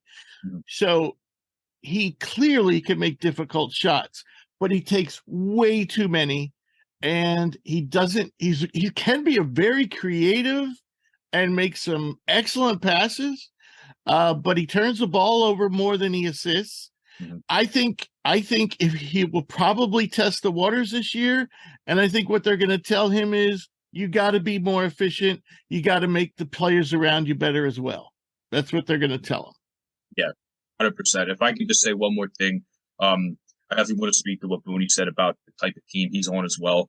They're really counting on him for offense. It's Jamil Reynolds, Damian Dunn, and Khalif Battle that this Temple team really defers to offensively to not only score, but really get downhill and create as well. They don't have too many guys on the team that are able to get shots like they are and can get to the free throw line that Damian Dunn and Khalif Battle are. So, yeah, it's a high volume of shots, but especially on this team, that's a great point that he brought up. They need him to do that. They don't have a guy like him besides Damian Dunn that can score in bunches like that. And because of that, he feels like he has to shoulder a lot of that load. Yeah, I agree. All right. Well, it's good to have some insider info on Mr. Battle. I was actually a little surprised that Tyus didn't get more of a chance in the NBA. I believe he's playing pretty well, though, in Europe right now. I believe in France. Don't hold me to that. So the next guy is somebody I don't think we've mentioned all year, and he's one of the most productive players in the country, and that's little point guard Tyree Appleby of Wake Forest. And I think what's been holding me back, he just broke into our top 200, has been his size. And, it's kind of funny this year. All you've heard, this is the year of the big man. The big man. Well, you know what? If you look on our extended draft board, there are a ton of talented 6'2" guys and under. People like Marquise Noel in K-State and Jelly. What's Jelly's last name? Help me out. Walker. Yeah, and UAB, and we can just go on. The kid from North Texas, Perry. Mm-hmm. There's just a ton. But Appleby actually, compared to some of those guys, is actually on the tall side at 6'1". But on the year, he's another guy that's definitely coming out. This is his last year. But on the year, he's averaging 18 points a game. His shooting splits are 44 from the floor, 38 from deep, 84 from the line. 3.3 rebounds, 6 assists per game, 1.6 steals, and three turnovers per game, but that's still a 2-to-1 ratio. So he's top 5 in the ACC for points per game, assists per game, steals per game in win shares as well. So, Booney, what are your thoughts on Mr. Appleby? You want to talk about shot selection? He makes Battle's shot selection look good. Appleby is at Wake Forest and transferred from Florida for one reason: to absolutely gun. Give you an idea. He has 18 more shot attempts at this point this year than he had all last year at Florida. The guy just is, he absolutely guns, and he works to how Wake Forest plays, which is up tempo, up and down the floor. So he does make them tick. He plays loose. He's fun to watch. I like him with the ball in the hand. He plays fearless. But I don't think he's producing anywhere close to those numbers if he was on any other team. And really, when you really look at his field goal percentage, and he's 37% from three. What is he from the floor? 44% from the floor. 44, yeah. He's fun. He's explosive. I love watching him play, but I don't see a team drafting him. I agree. Not draftable, but can he land on a team as a backup point guard? Maybe at 6'1", that's a stretch. Maybe if he's a little more efficient. He certainly has the speed, the creativity as a passer, the shiftiness, the handle. I hear your reservations, but I still think he's deserving of being in the top 200 because he's one of the best players in the ACC and should be in consideration for Player of the Year in the ACC, in my opinion. Now, Jake, I don't know, Player of the Year. You think so? well, All conference in the ACC, in the ACC, who's Player of the Year? Baycott, I guess. I guess Baycott, but I mean, it's not it's tough. it's not like anybody's running away with it there. No, you're right. You're right in that situation. I don't know who would, but So, what do you think, Jake? I know you watch the ACC a lot. So yeah, not a ton here as far as a draft prospect, but with the numbers being that they are, and him being a smaller guy that will take erratic shots and a gun. Yeah, I'm not really seeing it here. He found a spot where he could play, he found a spot where he could be like a focal point, which is good for him. But as far as like a pro level guy, yeah, I'm not really seeing Tyree Appleby slotted in, to be in that tier. So it was a good college player. I believe he was at Cleveland State. He was somewhere small before he went to went to Florida. Yeah. Now he's here. So he's putting up numbers, but albeit on a lot of volume. So yeah, I don't really have a ton to say here. Just that I'm not really seeing a. But by the way, I just got a text from Tyree, and he said to tell Jake I'm more efficient in battle. We'll see. Well, at the end of the season, we could revisit this. No, I agree. At his height, if he was 6'3", 6'4", we'd probably have a different tone. Seriously, I think we would. But yeah. Also, he's up there in years. I mean, he's not like it's not like he has a lot of room to grow. At is he 23? I believe 23, 24 actually. So he's 24, going on 24 and a half. So yeah. All right. Speaking of old, in terms of college basketball, I'm not sure that DeAndre Williams might be the oldest guy. This is the forward of Memphis, might be the oldest guy in college basketball. He's certainly the oldest guy on our draft board at 26 years old. And the reason I bring him up, again, I think it's a stretch that he makes an NBA team. He will get a look. He will get a try. I just think, given how good he is at just about everything, especially, defender and a hustler, I think he's going to get a chance. He has really good size. He has solid athleticism. Booney, I know, I think both of you guys, at least respect DeAndre's game. But do you want to talk about him a little? Yeah, I mean, if you talk about a prototype NBA guy as far as 6'9", he's long, his mid-range game is beautiful. And how Memphis basically plays is they get the ball to him or to Davis in an isolation on one side of the court or not, and they just let them go. For the most part, that's how their offense is. He doesn't shoot too many threes. I mean, rarely at all. Maybe averages 1, 2 a game. But he can score for the mid-range, no question about it. But like you said, next basketball season that comes around is going to be 27 years old. That's crazy. I love his mid-range game. I like what he does, but yeah, him not shooting the three and being as old as he is, it's a question. Well, I should mention his productivity since because it really has taken a nice jump this year. He's averaging 17 points per game. Shooting splits are 53 from the field, 37 from deep, 71 from the foul line. Also 8 rebounds per game, 2.7 assists per game, and I think he's a very underrated passer. 1.5 steals per game and 1 block per game. So that's you don't see a lot of players that average at least 1 in both categories, steals and blocks. So that's a nice number there as well. And his turnovers have always been actually reasonably low. And this year it's only 2.1. So highly productive overall player. Jake, any thoughts on DeAndre?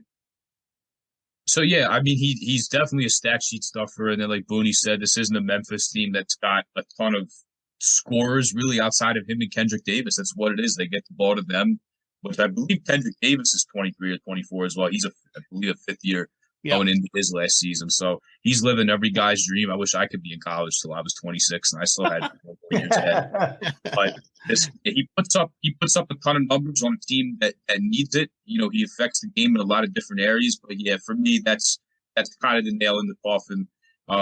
Bodie, you mentioned that his 3-pointers. I'm looking at his basketball reference right now. Never averaged more than 1.8 3-point attempts in a season.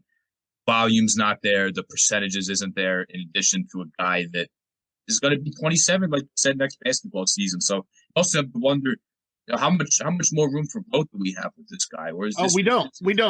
Exactly.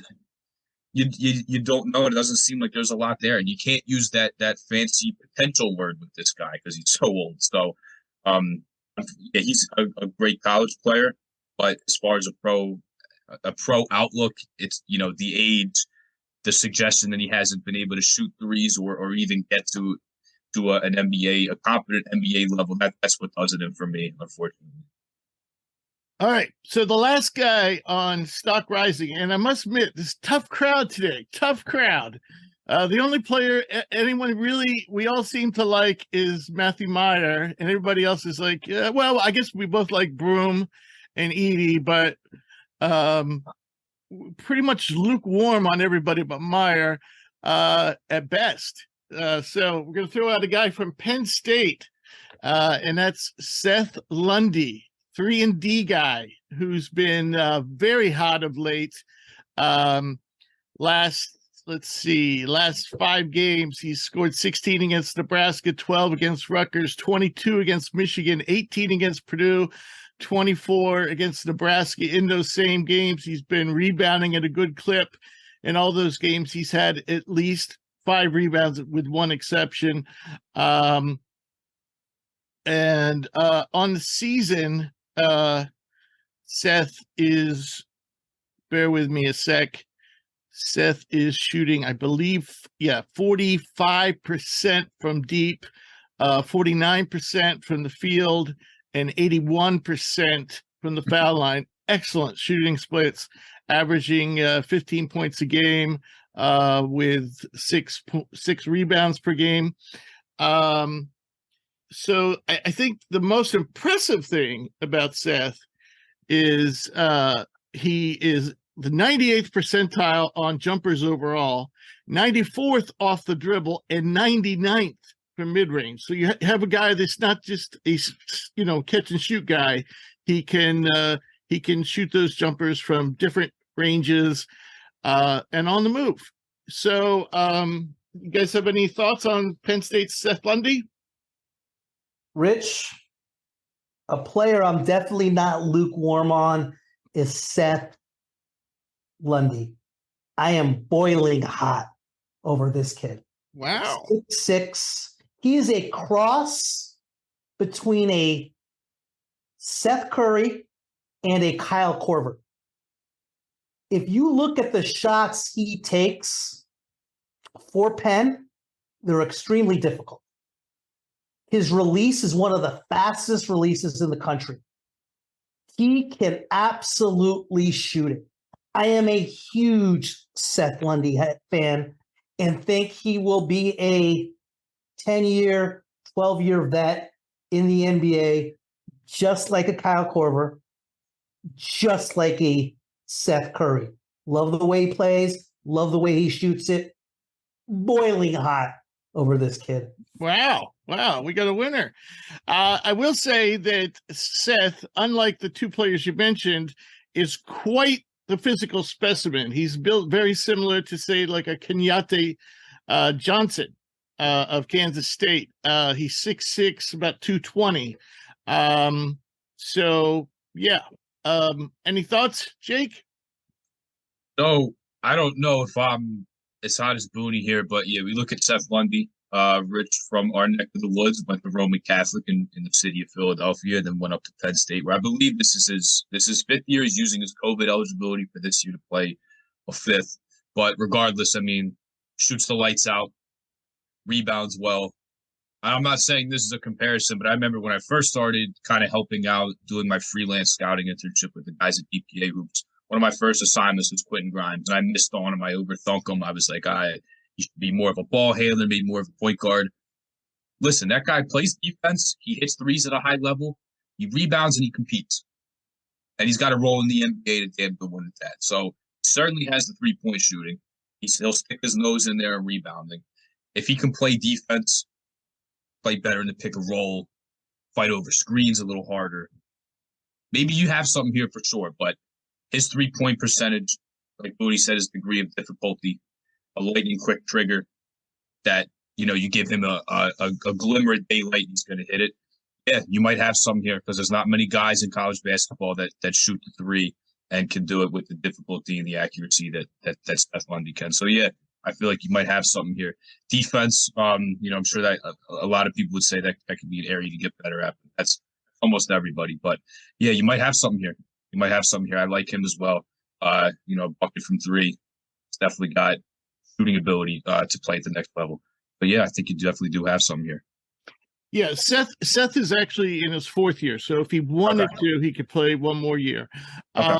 And, yeah, my concern is big guy, physical guy, strong guy. But does he have the foot speed, the quickness, the lateral speed? He plays with effort. He definitely plays with effort. But I do see some problems on the defensive end. Now, perhaps that could improve, for example, with better, he looks like he might be carrying a few extra pounds, so maybe, something, but definitely has a lot of tools that you would want at the next level. So, yeah, I think we're all in agreement that he's definitely has possibilities. All right, moving on to stock falling. And this list is kind of funny at the top. We have the reigning player of the year, and we have the favorite for player of the year, preseason favorite for player of the year, leading off this list. And so reigning player of the year being Oscar Tshiebwe. And I don't know how you guys feel. We haven't really talked a lot about this privately, but to me, I mentioned it to Booney last week. I'm starting to get a little more down on Tshiebwe. In the sense that, I'm thinking he's a tweener, not quite the rim protector that you want at the 5, and yet doesn't have the athleticism to defend on the perimeter. So what are your thoughts here, Booney?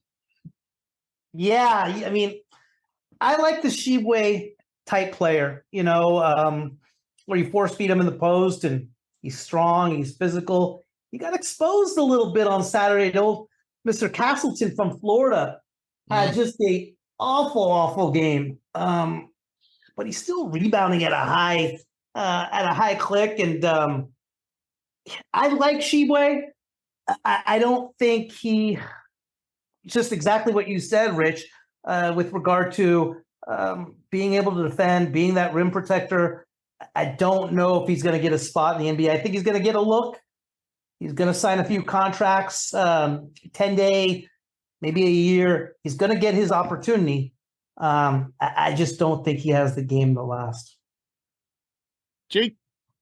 Yeah, I think I'm going to have to echo that as well. He's a terrific college player, probably the best rebounder that I've ever seen. Now, this is going over a year ago, but I was at the Champions Classic last year at Madison Square Garden when Kentucky played Duke. And see him play against Mark Williams and Banchero, like he still was a monster on the glass. He missed the mid-range jump shot, was able to run to the baseline and get his own rebound. It's unbelievable. But as far as playing in the modern NBA, this is a guy that I see being a liability in pick and roll and someone that the teams would really key in on when Oscar's on the defensive end. So I like his game. I like the type of player he is. He seems like he's a great dude that really works his tail off. But if he's going to be a shorter guy that can't really protect the rim and also doesn't really have much of an offensive game besides really being at the rim, I'm not really sure what the offensive intrigue. I'm not really sure. I feel like the cons maybe start to outweigh the pros a little bit when it comes to what we look at Oscars and NBA players. So I think he's a terrific college player. He's so much fun to watch. But when we look at how he can make the transitions to the next level, not really sure what's all there right now. Well, I feel very confident in saying no matter where he plays, he's going to be a good rebounder. Mm-hmm. But that's about the only thing. I also feel pretty confident, unless something drastically changes, wherever he plays, he's going to be a defensive liability, whatever level he plays at. And one thing I've noticed, when he goes against real length of late, he struggled. I mean, Booney mentioned Florida. He was 2 of 14 versus Castleton. Then you go down and let's see, he played UCLA, 4 of 12. Then you go Michigan, he was okay. He was 5 of 10. And those are about the only real, I guess. Sissoko, he actually first game that was, of course, Sissoko's first start as a Michigan State player. So he did beat up on Sissoko. So I will say that. But also Tennessee, he wasn't too bad. He was decent, 6 of 12. But in all those games, no matter who he's playing against, no matter what their size, he comes away with the rebounds. But it does seem like, his inside game can be, bothered by length. He's not a great shot blocker. He's certainly not great on the perimeter and in the pick and roll. Quite often this year, he's just been caught in no man's land, not stopping the ball, not stopping the roll man, just standing there. Yeah, and he has tried to, expand his offensive game. He's certainly taking more shots, from the mid-range. And he's taken 38 jumpers this year, and you might not think that's a lot, but that's a lot more than a lot of the big men we discuss. But he's only 12 of 38. So, yeah. So I think we're all in agreement here. Is he draftable? I still think he's draftable. I'm just not, I was thinking maybe early second round. Now I'm leaning more toward the end of the second round. So, yeah.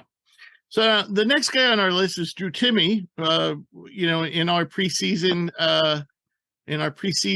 show, it was a unanimous selection by our folks picking him as player of the year. And the problem I have with Timme is, he's now in his 4th year, and he seems to be the same guy he always has been. But yet there's been some cracks in the wall this year.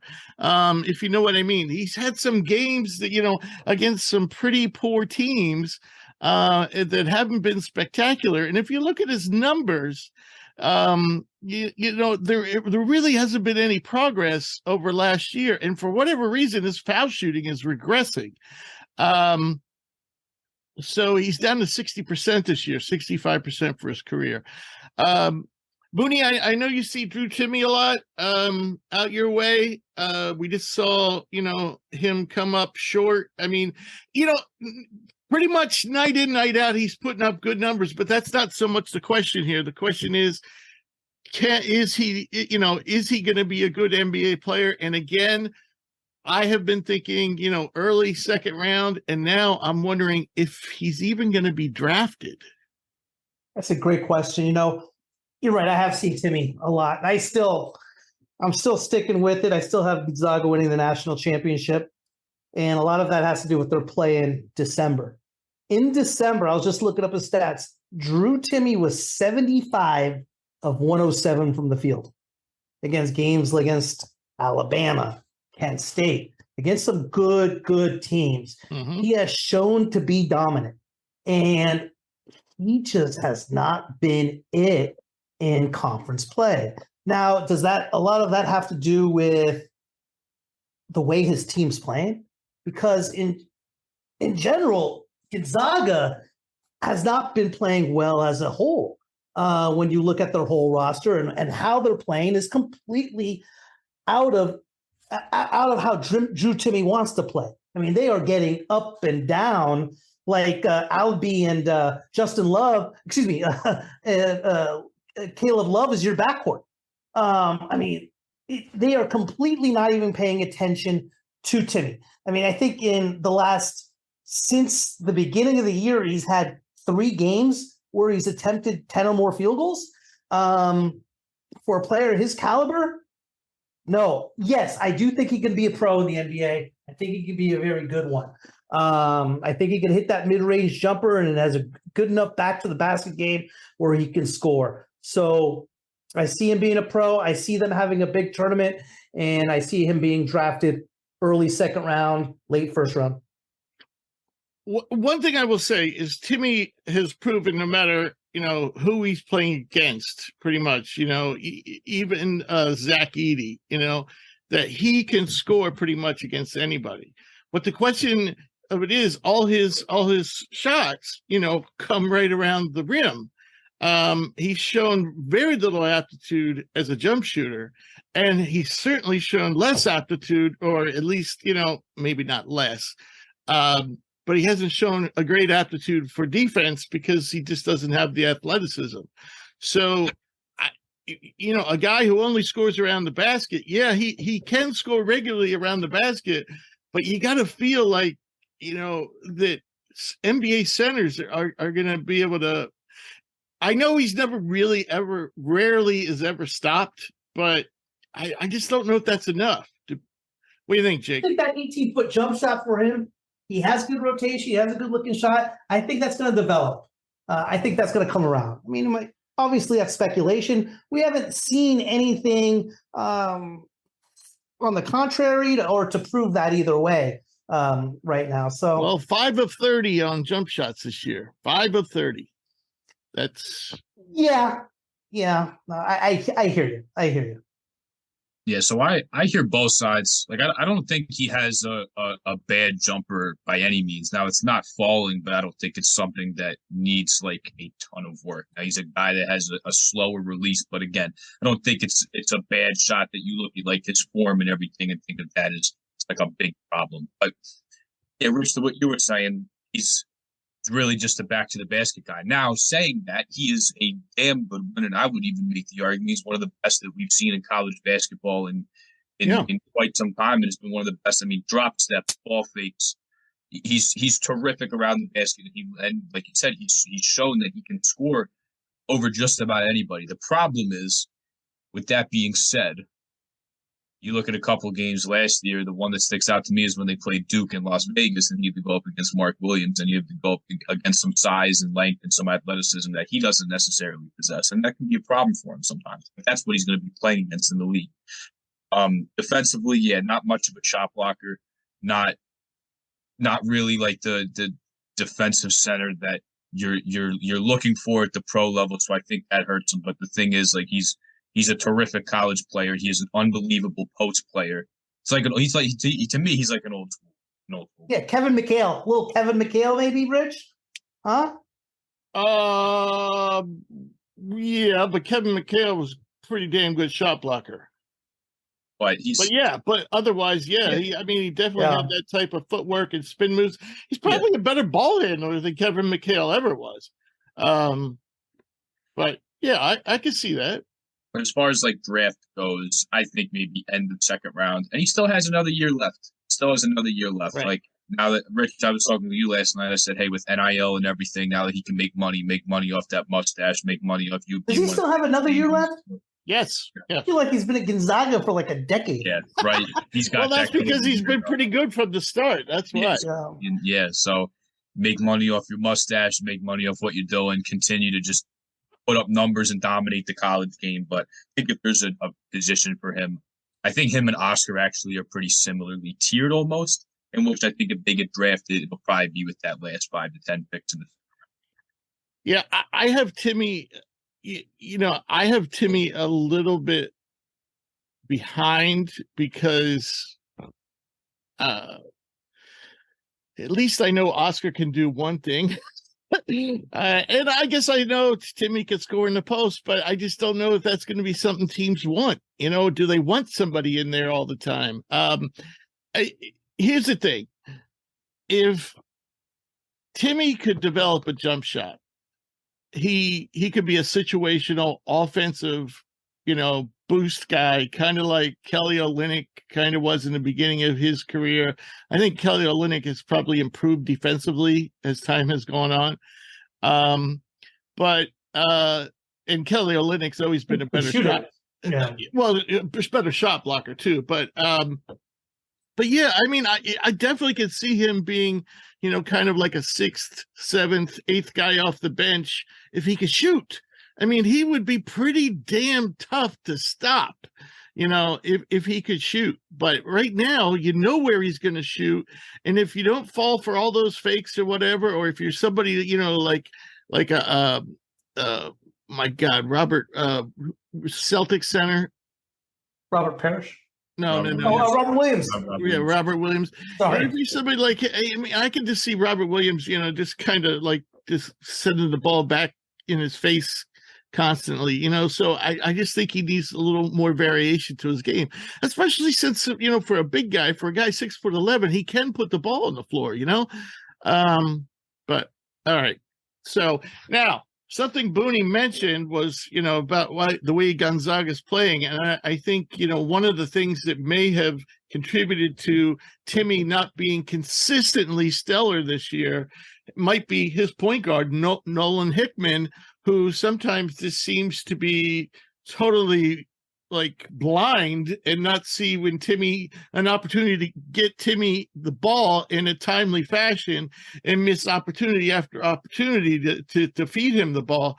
But there's a lot of other problems with Nolan Hickman. And this is a guy that other draft sites just don't want to give up on. And I'm like, yeah, he's putting up okay numbers, but the guy can't play a lick of defense. Wow. And his offensive numbers are okay, but they're certainly not like NBA draftable, for a slight, point guard, who's only averaging about 3 assists per game when you're playing with Drew Timme. Yeah. Not a big Hickman guy. Doesn't shoot the ball well from 3 or the floor. Turnover prone. Can't guard his shadow. Changes the pace of the game on his own realm and just completely takes Gonzaga completely out of whatever they want to do. I think he hurts Gonzaga. He's young. He's only 19. He's a sophomore. So there's a lot more to go there. He's quick. He has a lot of potential, but that's all it is right now is a lot of potential. I'm down on Hickman. Yeah. All O, no D, except the big, the most important thing you need from him, on the O is passing, and making the offense go. And he doesn't do that. He's almost like a shoot first point guard almost. Yeah. Jake? Yeah, so I agree here. Now, this guy's very young. He's still got 2 more years, so I don't even know how much he's thought about the draft and testing the waters. But yeah, the reason I bring him up is because, like I said, he's on it seems like everybody else's draft board. And he was a top 100 guy, 4 or 5. Oh yeah. It was I mean, it's definitely intrigue is there, but offensively, he's got a nice handle and he's quick. As Bodie said, but he's just a small and a slender guy. You can't finish at the rim well, can't really get there. And then defensively, I mean, screens just wipe him out. I was watching clips of him last night, and in conference play, like if you just put a big body in front of him, like you're really able to get a guard the advantage every single time and allow him to get a couple dribbles to go downhill. And Rich, I was talking to you about this last night. Booty, this is our first time meeting. I take it you're a big Gonzaga fan, the way you talk about him. Well, he lives not necessarily, no. But I like, for me, the way they played against Alabama this year, I've said it on many occasions before, I thought was the perfect basketball team a team has played this year. But yeah, so that's where I'm mostly coming from. And Agreed, but Bernie's a West Coast guy, so he sees those teams a lot more than we do. But I was talking to Rich last night, and I said, the thing is, yes, they have Timme, yes, they have Straw. They're talking about Gonzaga as a whole, but I don't know how far Nolan Hickman that team's going in the tournament. I know you think they can win the championship, but just from his play this year, and like we said, it's a guards game when it gets to March and it gets down into it. I just like if he is to go against really good defensive point guards night in and night out, big physical guys that have physical advantages over him in the tournament, I don't know how far this team's going to go. So, and the reason I say that is I think the national champion this year, as we always said, the theme, the year of the big man. I think it's going to come from a team with a dominant big man as long as they utilize him. And I feel that offenses in March are going to have to score inside out.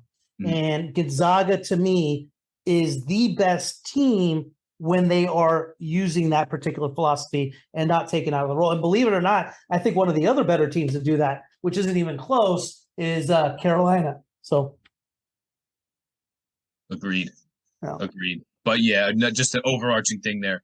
I agree. It's a steep drop off coming from Andrew Nebhart down to Hickman. Yeah, you're right. Young, very, very young. Still a long way to go here, but no, I agree with you 100%. A small guy, doesn't finish well at the rim, and then defensively gets going as well. So yeah, I'm definitely off him. Definitely for the time being. So the next guy on our list is Auburn's Alan Flanagan, and I think Auburn has a lot of problems, starting with their guards. But Alan was on our show this summer, and for those of you who don't know, he suffered a Achilles injury in 2021, the end of that season.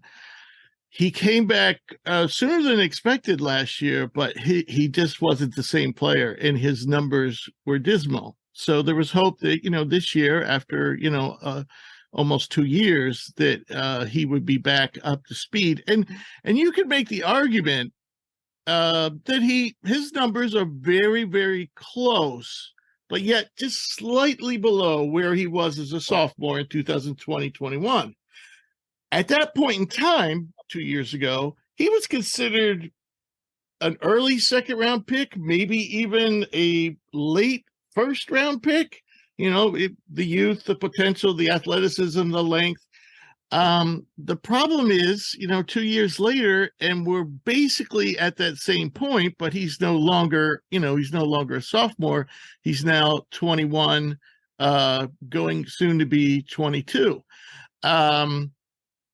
So consequently, unfortunately, he fell off our top 200 this year, because right now on the season, for a team who really needs offense, he's only averaging 9 points per game. Shooting splits are 45 from the floor, 33 from deep, 76 from the line.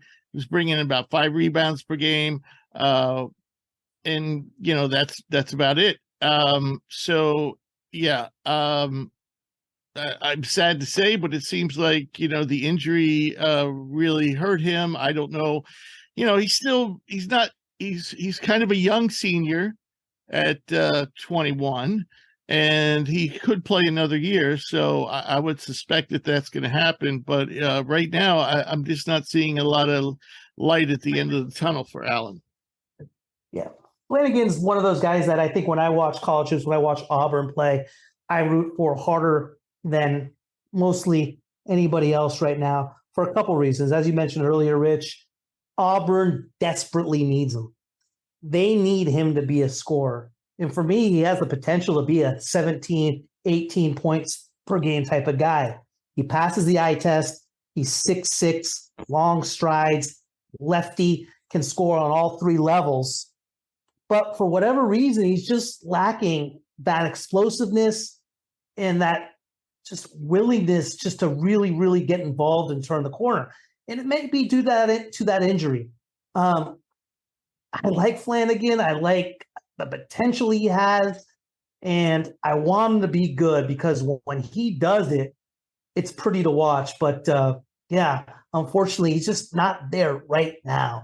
And maybe another year coming back might be a change, might be something that's needed. Yeah, that would be nice to see. Anything to add, Jake? No, not really. It's unfortunate to see a guy flash a lot of potential and a lot of good stuff, and they go down with an injury like that. But it's good that these guys have an extra COVID year to come. Yeah, I think it would do him well. And again, just as a team, I don't really think anybody's a huge fan of Auburn's guards, but their shot selection, they can play very, very erratic sometimes and just take some wild shots. So I don't think it helps that he has to deal with this, point guards and distributors that are like that. But hey, if you have an extra year, definitely exercise it and come back, and maybe you can play a little bit bigger of an offensive role. And who knows, maybe some of that athleticism and that pop comes back a little bit. But with an injury like that, you never know. So it's unfortunate, but hey, maybe he's thinking about coming back for another season and trying to prove he can be back to what he was. It's kind of funny because when he was a sophomore, I thought that he had a chance to be a big point guard. But we're not seeing that because those 2 point guards, Johnson and help me out here, the Wendell Green. Yeah, Wendell Green. Yeah, Wendell Green. I mean, they're just they just dominate the ball, and they're not great distributors, and that's a bad combination there to put those two guys together. All right, so the next guy is this is kind of funny. He too just fell off our top 200, and he's having a career year. He has a PER of like 26, and his numbers are fantastic, at least his per minute numbers, and that's Caden Shedrick, the mobile center for Virginia. The problem is that Tony Bennett, for whatever reason, has decided to go small ball and not really use either of his centers much of late. And Shedrick, has averaged over the last 5 games 5 minutes, 4 minutes, 3 minutes, 14 minutes, and 11 minutes. I personally don't think this is going to last, and I don't know if there's. I just this. I know they won 7 games straight, but Virginia Tech didn't have a hell of a lot of trouble against them. He didn't even play in the Virginia Tech game, so he had 0 minutes in that game. So I'm not sure really what's going on, because if you look at this kid's numbers, they're pretty damn good. But I think for this team to act, for Virginia to make a long run, they're going to have to get him back in the rotation. We're talking about a guy shooting 69% from the floor. He can stretch the floor. He's not a great outside shooter, but he can do it on occasion. 83% from the foul line. He's blocking 1.4 shots per game on just 19 minutes. I'm not sure. I've never really questioned what Tony Bennett's doing, but Any thoughts? Any comments? I'm with you, Rich. I don't get it either. 6'11", 230, like you said, almost 70% from the floor. He's been blocking shots when he does have an opportunity to play.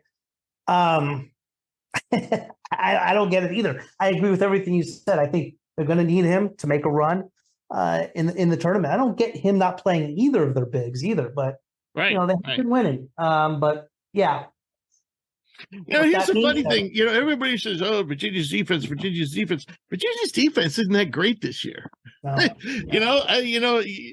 There comes a point where you got to actually watch the game and look at the numbers instead of remembering what they did 2 years ago. Right. This Virginia team is more offensive oriented than most of their teams in the past, but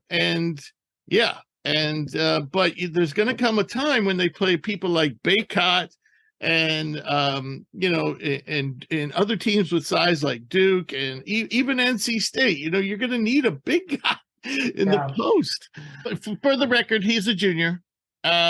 So he, as far as I know, he has 2 more years of eligibility. He's 21 at the time, 21 right now. So, yeah, so we're not writing Caden Shedrick off as a player, but this right now, obviously, if he can't play for Virginia, we can't consider him very draftable.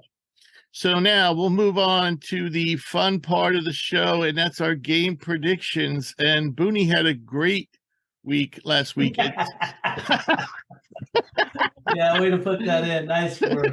That's 16-9. That's an excellent week. That's 64%. Where were you, Rich? I was 20-5 at 80%. That was impressive. I picked some wild, what I thought were pretty crazy upsets, but a lot of them came through. This is a weird week where we have a boatload of games, good games tonight, and then we don't really have much again till Saturday. In fact, I think we have more good games tonight than we even do on Saturday. But anyway, I'm on a little bit of a rant, I guess. Anyway, so starting off tonight, a top 25 matchup: Marquette at UConn. We'll go in the order of Booney, Jake, and the reigning champ, me. I'm giving up on UConn. When they were 14-0, whatever the record was, and won in the country, I thought, how are they going to ever lose another game? And little did I know I cursed them. But I like UConn to make a little rally here, figure it out, and it's going to start tonight against Marquette. I'm right there with you, Booney. I think I might have also been partly responsible for that curse on UConn because I watched them play and said, holy smokes, this is the best team that I've seen play. They might. I didn't think they'd finish the year undefeated, but I said, they might go into the tournament with very, very few losses. So I'm going to take them. I still believe in them. I know they're on a bit of a skid here, but no, I still believe in this team as well. For as good a team as Marquette is, Big East has a lot of tough road places to go play. So I think UConn will win tonight, even though Marquette's very good and I'm equally as high on them. I'm going to take UConn to pick up the top 10 win here. The smart money would be on Marquette, but no one ever said I was smart. And I'll tell you what, the reason why I'm going with UConn, I really think this is a make or break game. I think if UConn loses this game, yeah, they'll get into the tournament, but I'm not going to be surprised if they lose in the first round. I don't know what's going wrong with that team. I don't know why they struggled to beat Georgetown, who's pretty damn bad, but they got to get their act together. If they don't do it tonight, they're not going to do it. So I'm going to go with UConn. All right, so the next game, another top 25 matchup, Rutgers at Indiana. I'm going to go with Rutgers in this one. And I feel the way O'Murray plays is going to give Davis issues. He's a fast, athletic, big man that is constant with a motor that doesn't quit. Initially, I was thinking Indiana, but I flashed back to that Rutgers at Purdue game, and I think something similar is going to happen in this one. I like Rutgers to win on the road. I'm actually going to roll with Indiana for this game. It's close, and I can make a case for both sides. But I feel like the thing with Rutgers is people are always like, oh, well, they're a great team at home. They're not really good on the road. But then the last 2 years, they picked off Purdue at home. So I'm still going to take Indiana because I think now they're fully healthy. They have Xavier Johnson. They have Race Thompson. I think we're going to start to see a little push here late in the season from the Hoosiers, and some of that hype that they got preseason will start to live up to that a little bit. So I think they're going to take care of business against a very good Rutgers team that I think is for real, and I'm excited to see play in the tournament eventually. But I'm going to take Indiana here. Indiana is going to be suffering a Purdue hangover. Rutgers pulls the upset, and I've been riding Indiana to win after win after win, and I picked them to beat Purdue, but now it ends. Hangover, they go down. All right, Auburn at A&M.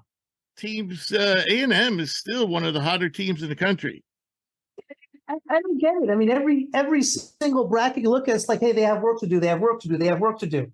I mean, since late December, they have 2 losses at Kentucky, at Arkansas. Give me A&M in this one, and look for them to put a little bit more certainty on these so-called bracketologists. Oh, those bracketologists. Can't even stand to be in the same room as them.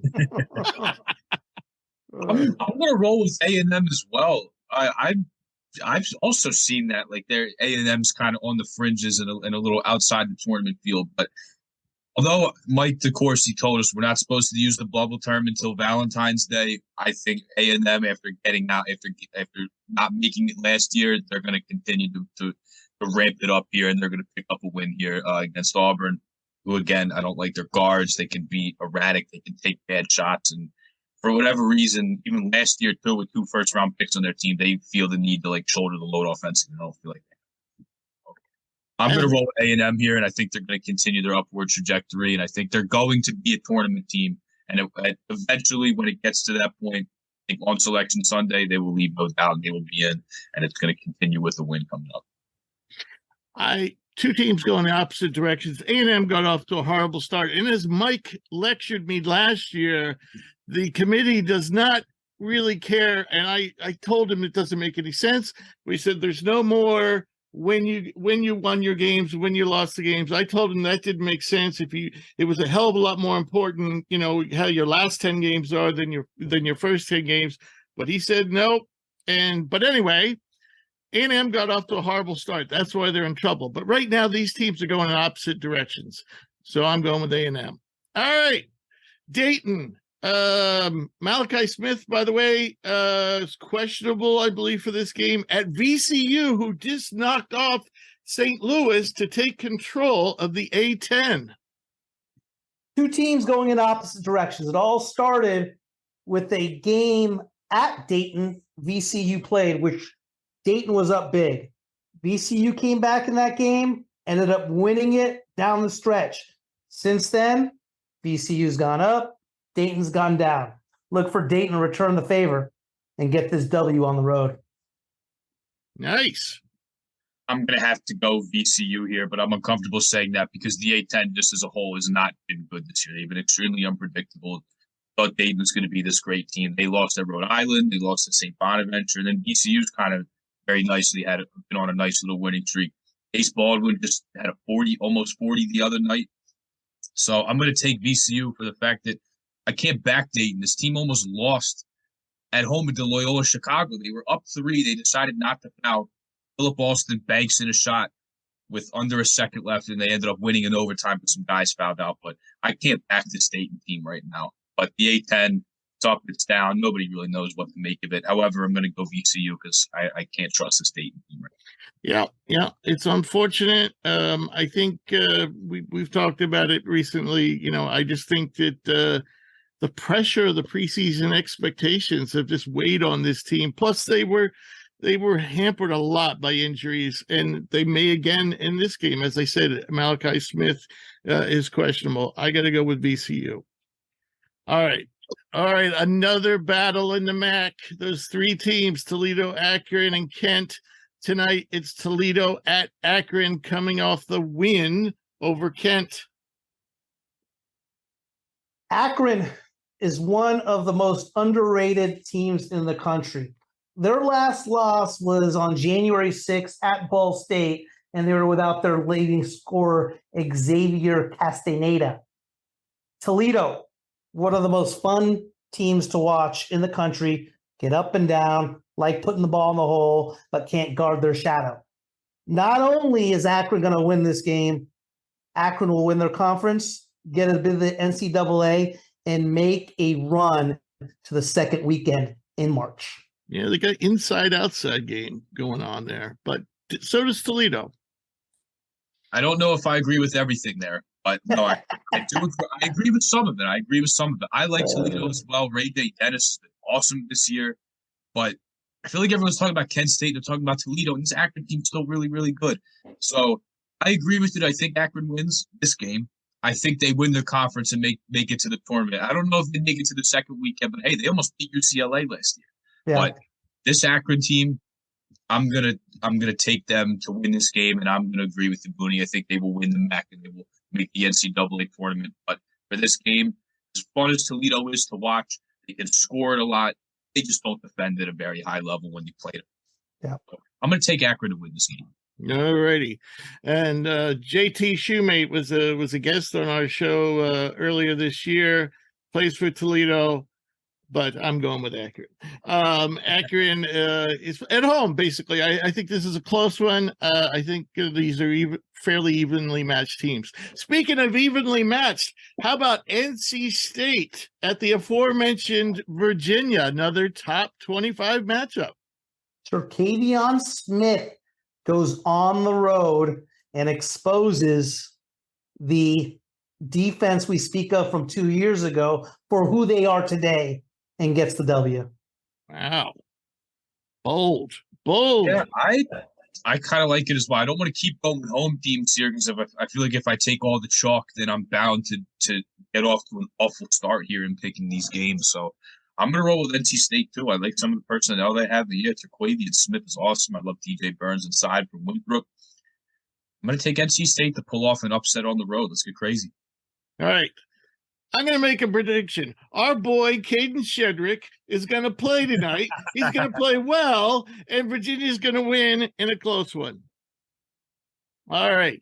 We have two unranked teams, which we wouldn't have expected in the preseason. Arkansas at Kentucky. Look for Kentucky to get it done at home, starting to play better. Freshmen starting to play a little bit. And, I still haven't seen enough from Arkansas to give them that edge in a road game at Lexington. Yep.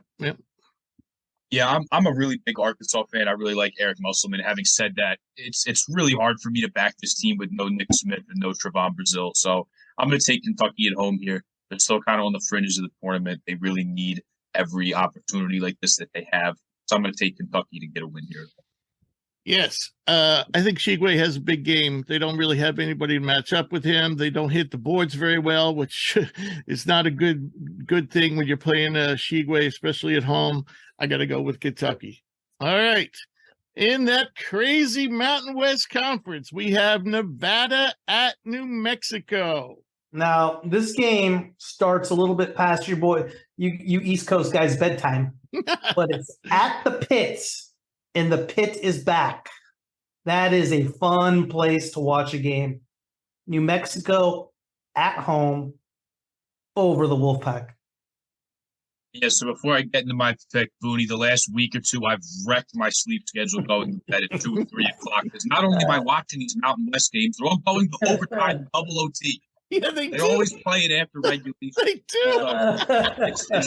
It's like the one day Nevada. I think when they played New Mexico last in Reno, it went to double OT. I think I got to bed at 3 a.m. that night. So I'm destroying my sleep schedule watching these games, but I love it. It is a fun conference. However, the thing about the Mountain West, I feel like the road teams are just a fade. It's a weird conference. You go to San Diego, you have to play at sea level. You go to New Mexico, you go to Colorado State. Yeah. So you have to play in elevation. It's a very, very weird conference, and I just don't like backing road teams. So I'm going to take New Mexico here to not only win at home, but also return the favor after losing in double OT in Reno. As I was telling Booney off the air earlier today, New Mexico is 4-0 against top 50 teams. They're at home. This is close. I actually think Nevada's got better depth. It might be the better team, but I can't go against New Mexico at home. All right, we have injured TCU. As far as I know, Mike Miles is still out, and Eddie Lampkin is still banged up at Kansas State. Top 25 matchup. No Mikey Miles, no chance. Wildcats at home. Yeah, I love this TCU team. They're one of my darlings this year. I love the way they play, but without your point guard, without your center, having to go to K-State, who's coming off a loss. They just lost to Texas at home this weekend. It's impossible for me to want to back the Frogs here down 2 starters. So as much as I love this team, their defense, their physicality, the way they get out in transition, they're as deadly as they come in college basketball. I'm going to take K-State to get back on track here with a win. Yep. Can't go with TCU all banged up like this, especially on the road.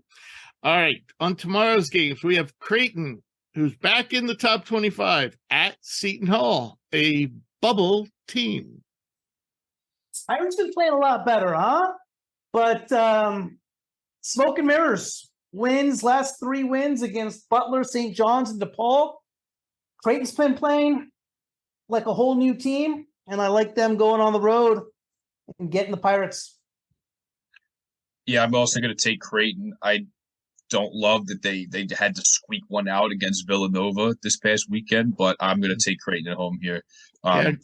Maybe, I know Seton Hall's kind of on the fringes now. If it doesn't happen this year, Shaheen Holloway will get them to a tournament team eventually. If it doesn't happen this year, whatever. He does have the pieces to do so, but I think there's a game that Creighton needs, and I think the last couple of years, like Craig McDermott's had this team ready to play come March, and they've started to get hot around this time. So I think that's going to happen again, and they're going to pick up a road W here against the Pirates. Yeah. Creighton's playing really well. And Seton Hall, I think, is a so-so team. So it's a 3-game. We're all going with Creighton. All right, next game up, another Mountain West game. San Diego State, number 25 in the country, at Utah State. Oh, pain. God, it's a tough one. I like Utah State's team. I said San Diego State's going to make a run. I'm not going to – this is just a hard game to pick. Give me the Aztecs on the road. I hate that I'm going to eat my words here after saying that I don't like back in the road teams in the Mountain West, but I like the San Diego State team. Their defense is good. I don't think it's been up to their standard as been the last couple of years, but also I responsibly have a wager on San Diego State to win this conference, and they're going to start creating some separation here because they still got to go to Boise State, and they have this game as well on the road in elevation. But I think they're going to start to widen the gap a little bit. It's a competitive conference. It's always going to be tight, but I think they pick up a key road win here. They dominated the first half against Utah State in the first game, and then Utah State was able to get some off-ball movement and get some open threes because they're the best three-point shooting team in the country. Having said that, though, it's a very hard place to play there. But I'm gonna take San Diego State. But I'm super. I don't love it, but I'm gonna roll with the S. Yeah, I saw that San Diego State Utah State game, and to me, San Diego State is physically superior, more depth. Yeah, I gotta go with them. All right, now this is kind of like for second place in Conference USA, UAB at North Texas. Rich, last week you took UAB at home to beat Florida Atlantic under the presumption that Jelly Bean was not gonna be able to play. No, I said I wasn't sure. Right, but you still made the pick either way, right. considering that. Right. He did play. He didn't play well, and he had the biggest impact on the game. UAB is a whole different team with him on the floor. Not only are they going to win this is going to get them going to win the conference and get in the tournament. UAB on the road.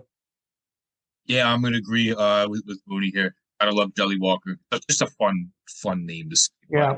As prolific of a scorer as there is in this game, and I'm going to take them to win. UAB, as I said to Mike, is long, athletic, has 2 really good guards. They also have some bigs. They're a really good team. They should be better. They should have a better record. And I think they're a tournament team. I just don't know if they're going to make it. But if they do, they got to win these games. So I'm going with UAB. All right. We got USC at Oregon. If there is one team that I would put money on as far as a long shot to win the NCAA tournament that realistically could, it's University of Southern California. I think they're a hell of a team. I think they are UCLA, not as good defensively, but better offensively. And I think Drew Peterson is one of the best players, not only in the Pac-10, but in the country as well. Give me USC to win at Oregon. Yeah, I'm going to roll with the Trojans here, too. I am a huge Dana Altman fan. I'm a huge Oregon fan. But with all the injuries, guys are on minutes restrictions. It doesn't seem like they're they're connected yet. That's what Dana Altman said the problem was last year. The team wasn't connected. They didn't gel well, and that's why they were an NIT team and not in the tournament. And I feel like kind of the same thing's happening with injuries and, Khalil Ware not playing much. So as much as I like this Oregon team and I want them to be good, it just seems like it's getting a little late and the clock's starting to tick here. And I don't know if they're going to be able to beat a team that's good. So I'm going to roll with USC as much as it hurts me to go against my. Yeah, USC's playing well. I think this is going to be tight. Tempted to go with Oregon, but I got to agree with you guys. All right, we have our boys Dayton again, but this time it's St. Louis at Dayton. It's kind of a make or break weekend week for Dayton. I'm not a Billiken believer. I like Dayton at home. I think Deron Holmes is going to show his dominance and pull this one out. The Flyers over the Billikens. Yeah, I'm gonna agree here. I think Dayton will lose this VCU game, but then they're gonna come back against St. Louis, and I'm not a believer. I'm really not a believer in any of these A10 teams. Quite frankly, I think whoever wins the conference isn't gonna win a game. Only a one bid league anyway. So I'm gonna take Dayton to lose. Like I said, they're gonna lose the VCU game, but I think they're gonna come back here and then they're gonna beat St. Louis because I don't see them going on a skid that bad where it's Rhode Island and Bonaventure and they go on a crazy losing skid. So lose the VCU game to get up a win, though. I think if any team can make a run and be an impactful team in the tournament, it's Dayton. But we haven't seen that team that we expected all year. But that being said, I'm not overly impressed with St. Louis. Dayton's home, usually traditional tough place to play. I'm going to go with the Flyers. All right, we have the rivalry in the state of Alabama. We have Alabama at Auburn. Give me Mr. Miller on the road to get it done in the rivalry game. I like Alabama. Really, really good. I guess kind of call this the Iron Bowl, right? Yeah. I guess. Yeah. Like I've said two or three different times just on this episode, I'm really not sold on this Auburn team. We like deny Broome inside, but the guard play is just what's gonna do it for me. I really like Mark Sears and I really like Brandon Miller. They shoot the ball well this game, and then they end up pulling out a big win for Alabama as they continue to stack here as we get close to one.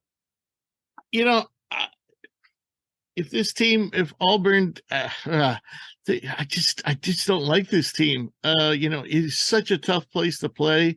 But I got to go with Bama. One of my favorite teams. Yeah. So, all right, here's a battle. UConn at Creighton. These are Saturday's games, by the way, we're into. UConn needs to start getting these wins. They need to get today's win. They need to get Saturday's win. They really got to start playing. I'm still a believer in UConn.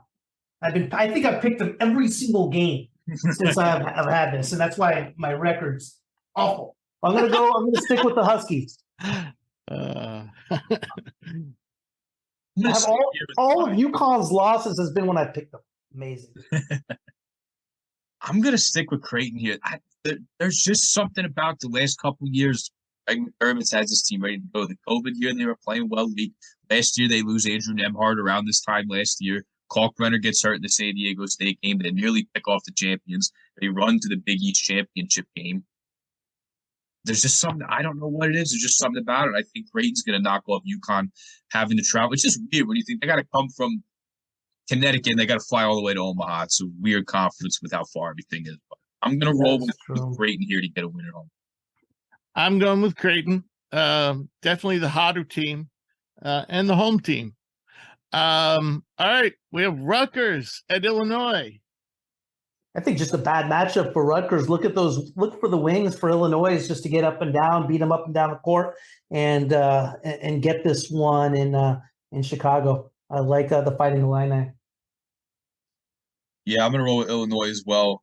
They've been playing better as of late, but I'm still waiting for them to really hit a stride here and kind of play their best. So I'm gonna roll with Illinois here against the good Rutgers team that's gonna go on the road once again. Yeah. I already picked Rutgers to win one road game by beating Indiana. I can't see them winning both. And I'm a big fan of this Illinois team. A little inconsistent, but they're young. They got a lot of new pieces that are mixing together. But I really like the potential of this Illinois team. All right, we have Clemson. By the way, I was really surprised that Clemson's in the last 4 in for Mike Decourcy. They're first place in the ACC, and they're in the last 4 in. Clemson at North Carolina. Drives me nuts. I and I've seen that on most of the brackets as well, and it just absolutely has me, just confused as to what they're looking at in that situation. Now I see the last couple losses, obviously Boston College, Miami, but they're a good team. They're still 18-6. They're first place in the ACC, 10-3. Give me Clemson in this one to win at North Carolina. I just think they're a tough team. I like them a lot. I think they're good. It's too bad. I don't see them as the last. I have them in the tournament as long as they don't just implode. So I don't know if they're going to necessarily implode down the stretch, but I think that they could maybe hit a couple bumps in the road starting here. Brad Brownell's done a good job this year. Can't deny that. Like you said, 18-6. They got a very good record, the first place in the league. I can't knock anything he's done this year. Just personally, not a huge fan of him as a coach, and I don't know if they're going to be able to walk in Carolina, who, yes, although they're not that good either, I don't think they're going to be able to roll into Carolina and beat them. I think Carolina's still going to be pissed off from losing to Cameron over the weekend, so I'm going to take the Tar Heels to defend their home court. Yeah, Clemson's overachieving. Carolina's underachieving. Carolina, it's kind of similar to the UConn situation. Time to get going, guys. So I'm going with the Tar Heels. All right, next game, Duke at Virginia. Virginia, go against Duke every time. Yeah, this Duke team, they haven't been good on the road. No. They just haven't. They barely squeaked one out against Boston College. They just got wrecked against Miami last night. I can't back this. I can't back this team on the road, not at all. Especially having to go play Virginia, who they're also looking for a little bit of revenge, I guess, because they just lost to Virginia Tech. So I'm absolutely going to take Virginia. Yeah, Duke does not look good on the road. I am not impressed with this Duke team really at all. I like Virginia. All right, we have Baylor, who has back Everyday Jonathan Chachua is back from his tearing up his knee. And this, one thing about this Baylor team that's been uncharacteristic, they haven't been very good on defense. He should help, I think, on the defensive end. He's a very good defensive center. Having said that, they're at TCU. We still don't know about Mikey Miles. I think by that time that game hits, it's going to be 50-50. Regardless, I like TCU at home. So the injury news. You're going with TCU minus Mike Miles. Correct. The injury news is definitely going to affect my pick because Lampkin didn't play in the last game either, so we don't know what his status is. But I really like the Baylor team. I also have a future on them at 20-1 to win the national championship. And you said the defense hasn't been great, but to get back Jonathan Chachua, he's going to bring energy. He's going to bring defense. Scott Drew's already said that he's made the team better just to practice and getting them ready. And I think he's going to come back and make a huge impact. So I also think Baylor's got something for TCU after Baylor blew a huge lead to them at home. Factor in that maybe Mike Miles and Lampkin both might not play or just one. And I'm going to roll with Baylor here to get a big win. I think now that they have Everyday Dom back, they're going to start to get on an upward climb here and really solidify themselves as a real team. Yep. I like, it's hard for me to go TCU without Miles and Lampkin, perhaps. So, all right, next game, we get Indiana at Michigan. I like this Michigan team. I still think there's a lot of talent on this team. I like that combination of Howard and Dickinson inside. Give me the Wolverines at home. I like their team a lot, and we'll see what happens. But I think they'll hold home court against the Hoosiers. Yeah, I agree as well. I think Michigan's going to win, and although, they have the injury to Jalen Llewellyn and they got to start Doug McDaniel, the freshman, I think they're gonna start to make a case for themselves, and it's gonna start here with this game. Obviously, they need every win that they can, but especially being at home against Indiana, I'm gonna take the Wolverines to get a win here. I know Michigan. Well, yeah, I just like the way Indiana's playing. I know I picked them to be upset, but that's kind of a hangover thing.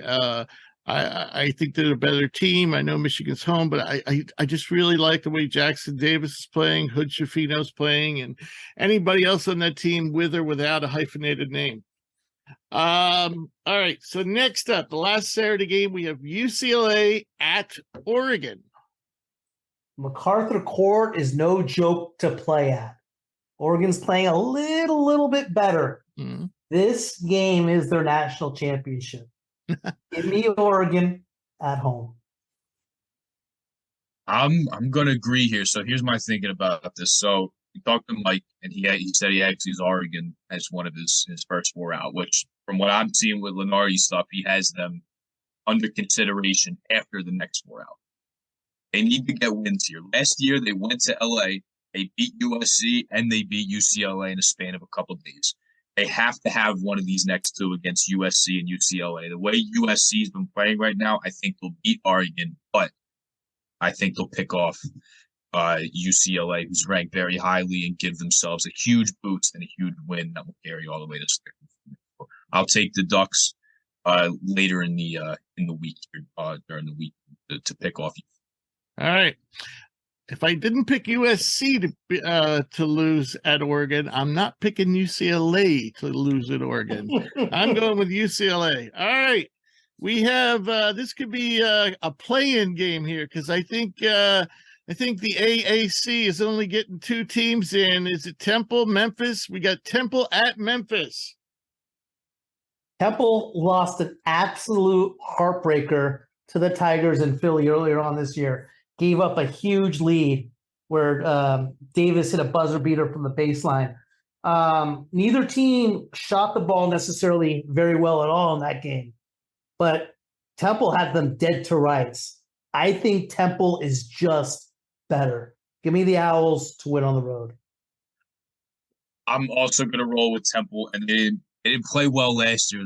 When they had to go to FedEx Forum, but I'm going to take the Owls here as well. They didn't have Jamil Reynolds in this game. And I think he's going to be a big help, a big body that can score inside.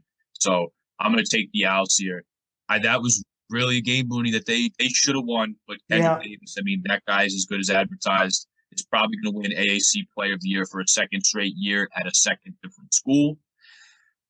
However, with all that being said, I'm gonna roll with my Owls here. All righty. I think these teams are pretty evenly matched. I'm going to go with the home team. All right. Speaking of evenly matched, we got Michigan State at Ohio State. And Ohio State is in deep doo-doo. They have lost like 50 games in a row. What is going on with the Buckeyes, Rich? They're a young team that's playing four freshmen. I love them. I love Sensible. I loved everything they were doing. I love the freshmen. Geez, they've been nothing but a disappointment. You're right. They have lost 1, 2, 3, 5, 9 out of 10. Yep. That ends this time. Give me Ohio State at home over the Spartans. Wow. I didn't realize it was that bad. 9 out of 10. Yeah, I didn't know it was that bad either. I'm also going to roll with Ohio State. I don't think they can continue this. I don't think they're this bad of a team. And with that being said, I'm going to take Ohio State. I really like this team. I thought they were pretty damn good. Yeah. Score and Bryce Sensible, one of the best in the country, but to go on a streak like this. One thing is, Zed Key really hasn't been he hasn't been bad, but he hasn't been great since he injured that shoulder against Purdue. So it makes me wonder about his status. Really hasn't scored. He's been hovering around the 10-point mark every game, and he's not been rebounding super great. Having said all that, Ohio State needs this one, no doubt about it. So, and they're much better than losing 9 of 10. So I got to go with them at home.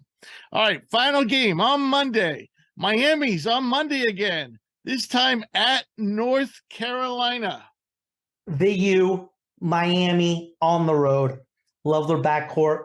Love where they're at. And they're going to get this one in Carolina. Yeah, I'm going to agree. This team made the Elite Eight last year. I think they have all the pieces to potentially do it again.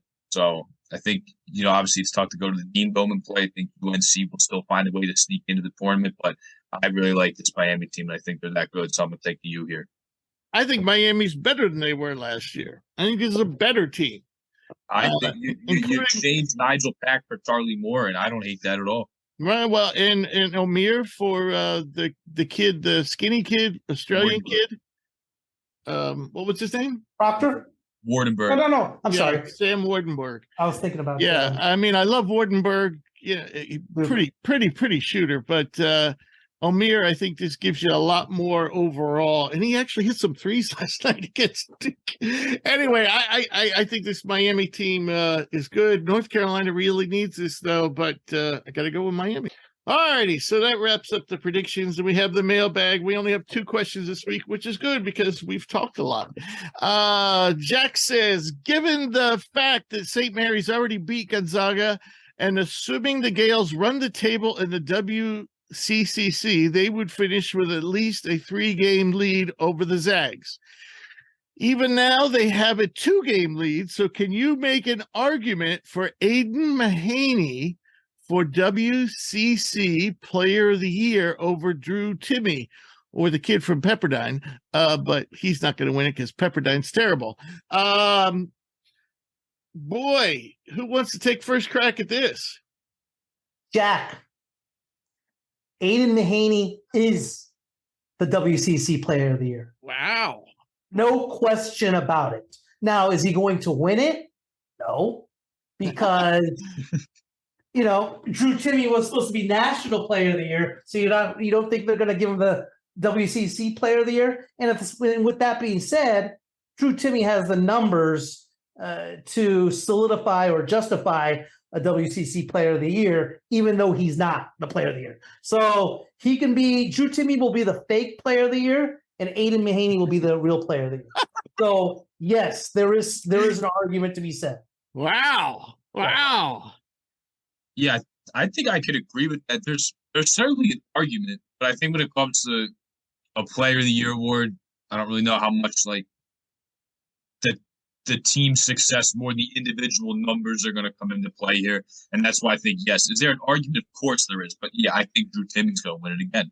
I think he's definitely going to win this.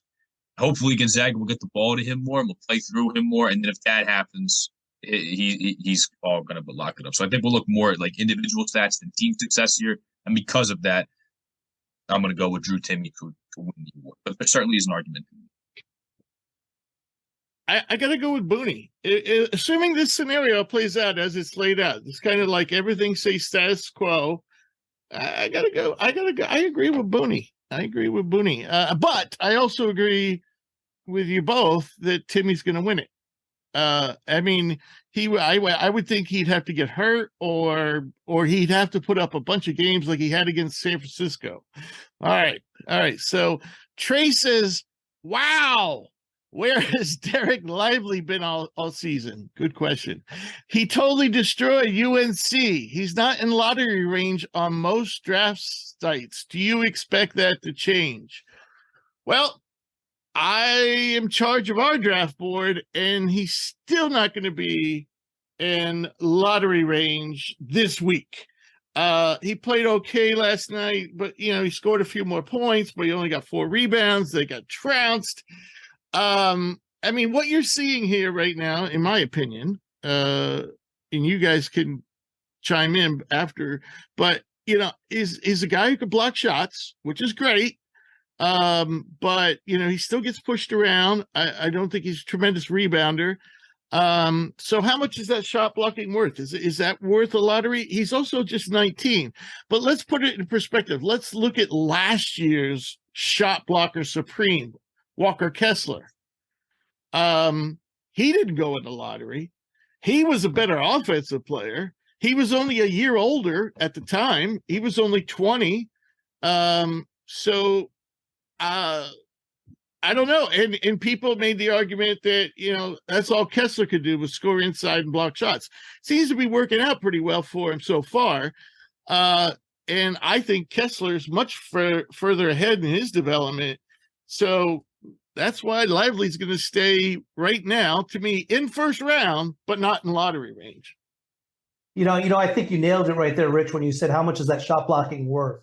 I've been as critical as anybody on Lively so far, and it's nice to see that we're able to see what he can do, right? We see that athleticism, we see that dunking, we see that shot blocking, but there's still a long way to go. But yeah, it's been good to see him better than he was, that's for sure. But I agree with you, Rich. He's not close to lottery in my eyes, but it's nice to see him doing better.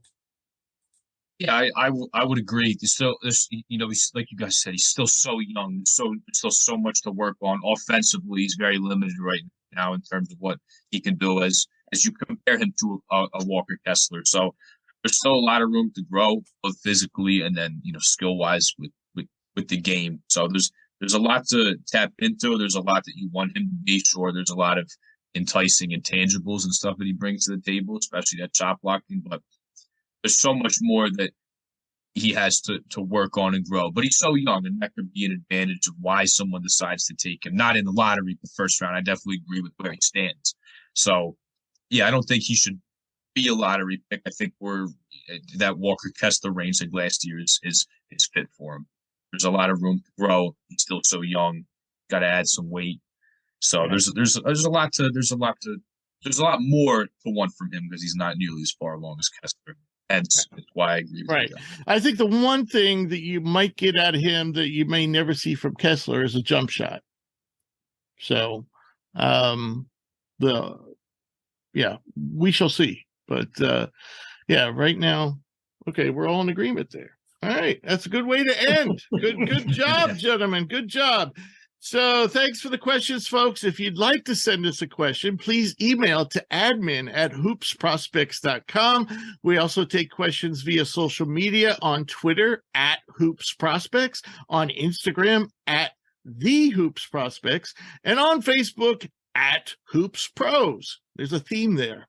I want to thank all of our listeners. We'll be back next week with a brand new stock report, a special guest, and much more. And we know who that special guest is. It's going to be Mojave King of the G League Ignite. So that's exciting. He'll be the first G League Ignite player we have interviewed, and we may have more coming, such as Leonard Miller. But at least we know we have Mojave coming up next week. So thank you, folks. See you soon. Any closing thoughts, gentlemen? I mean, let's go UConn. All right. Good job. All right. Thank you, guys. Thanks, Jake. Hey, good meeting you. Thanks, Rich. Nice.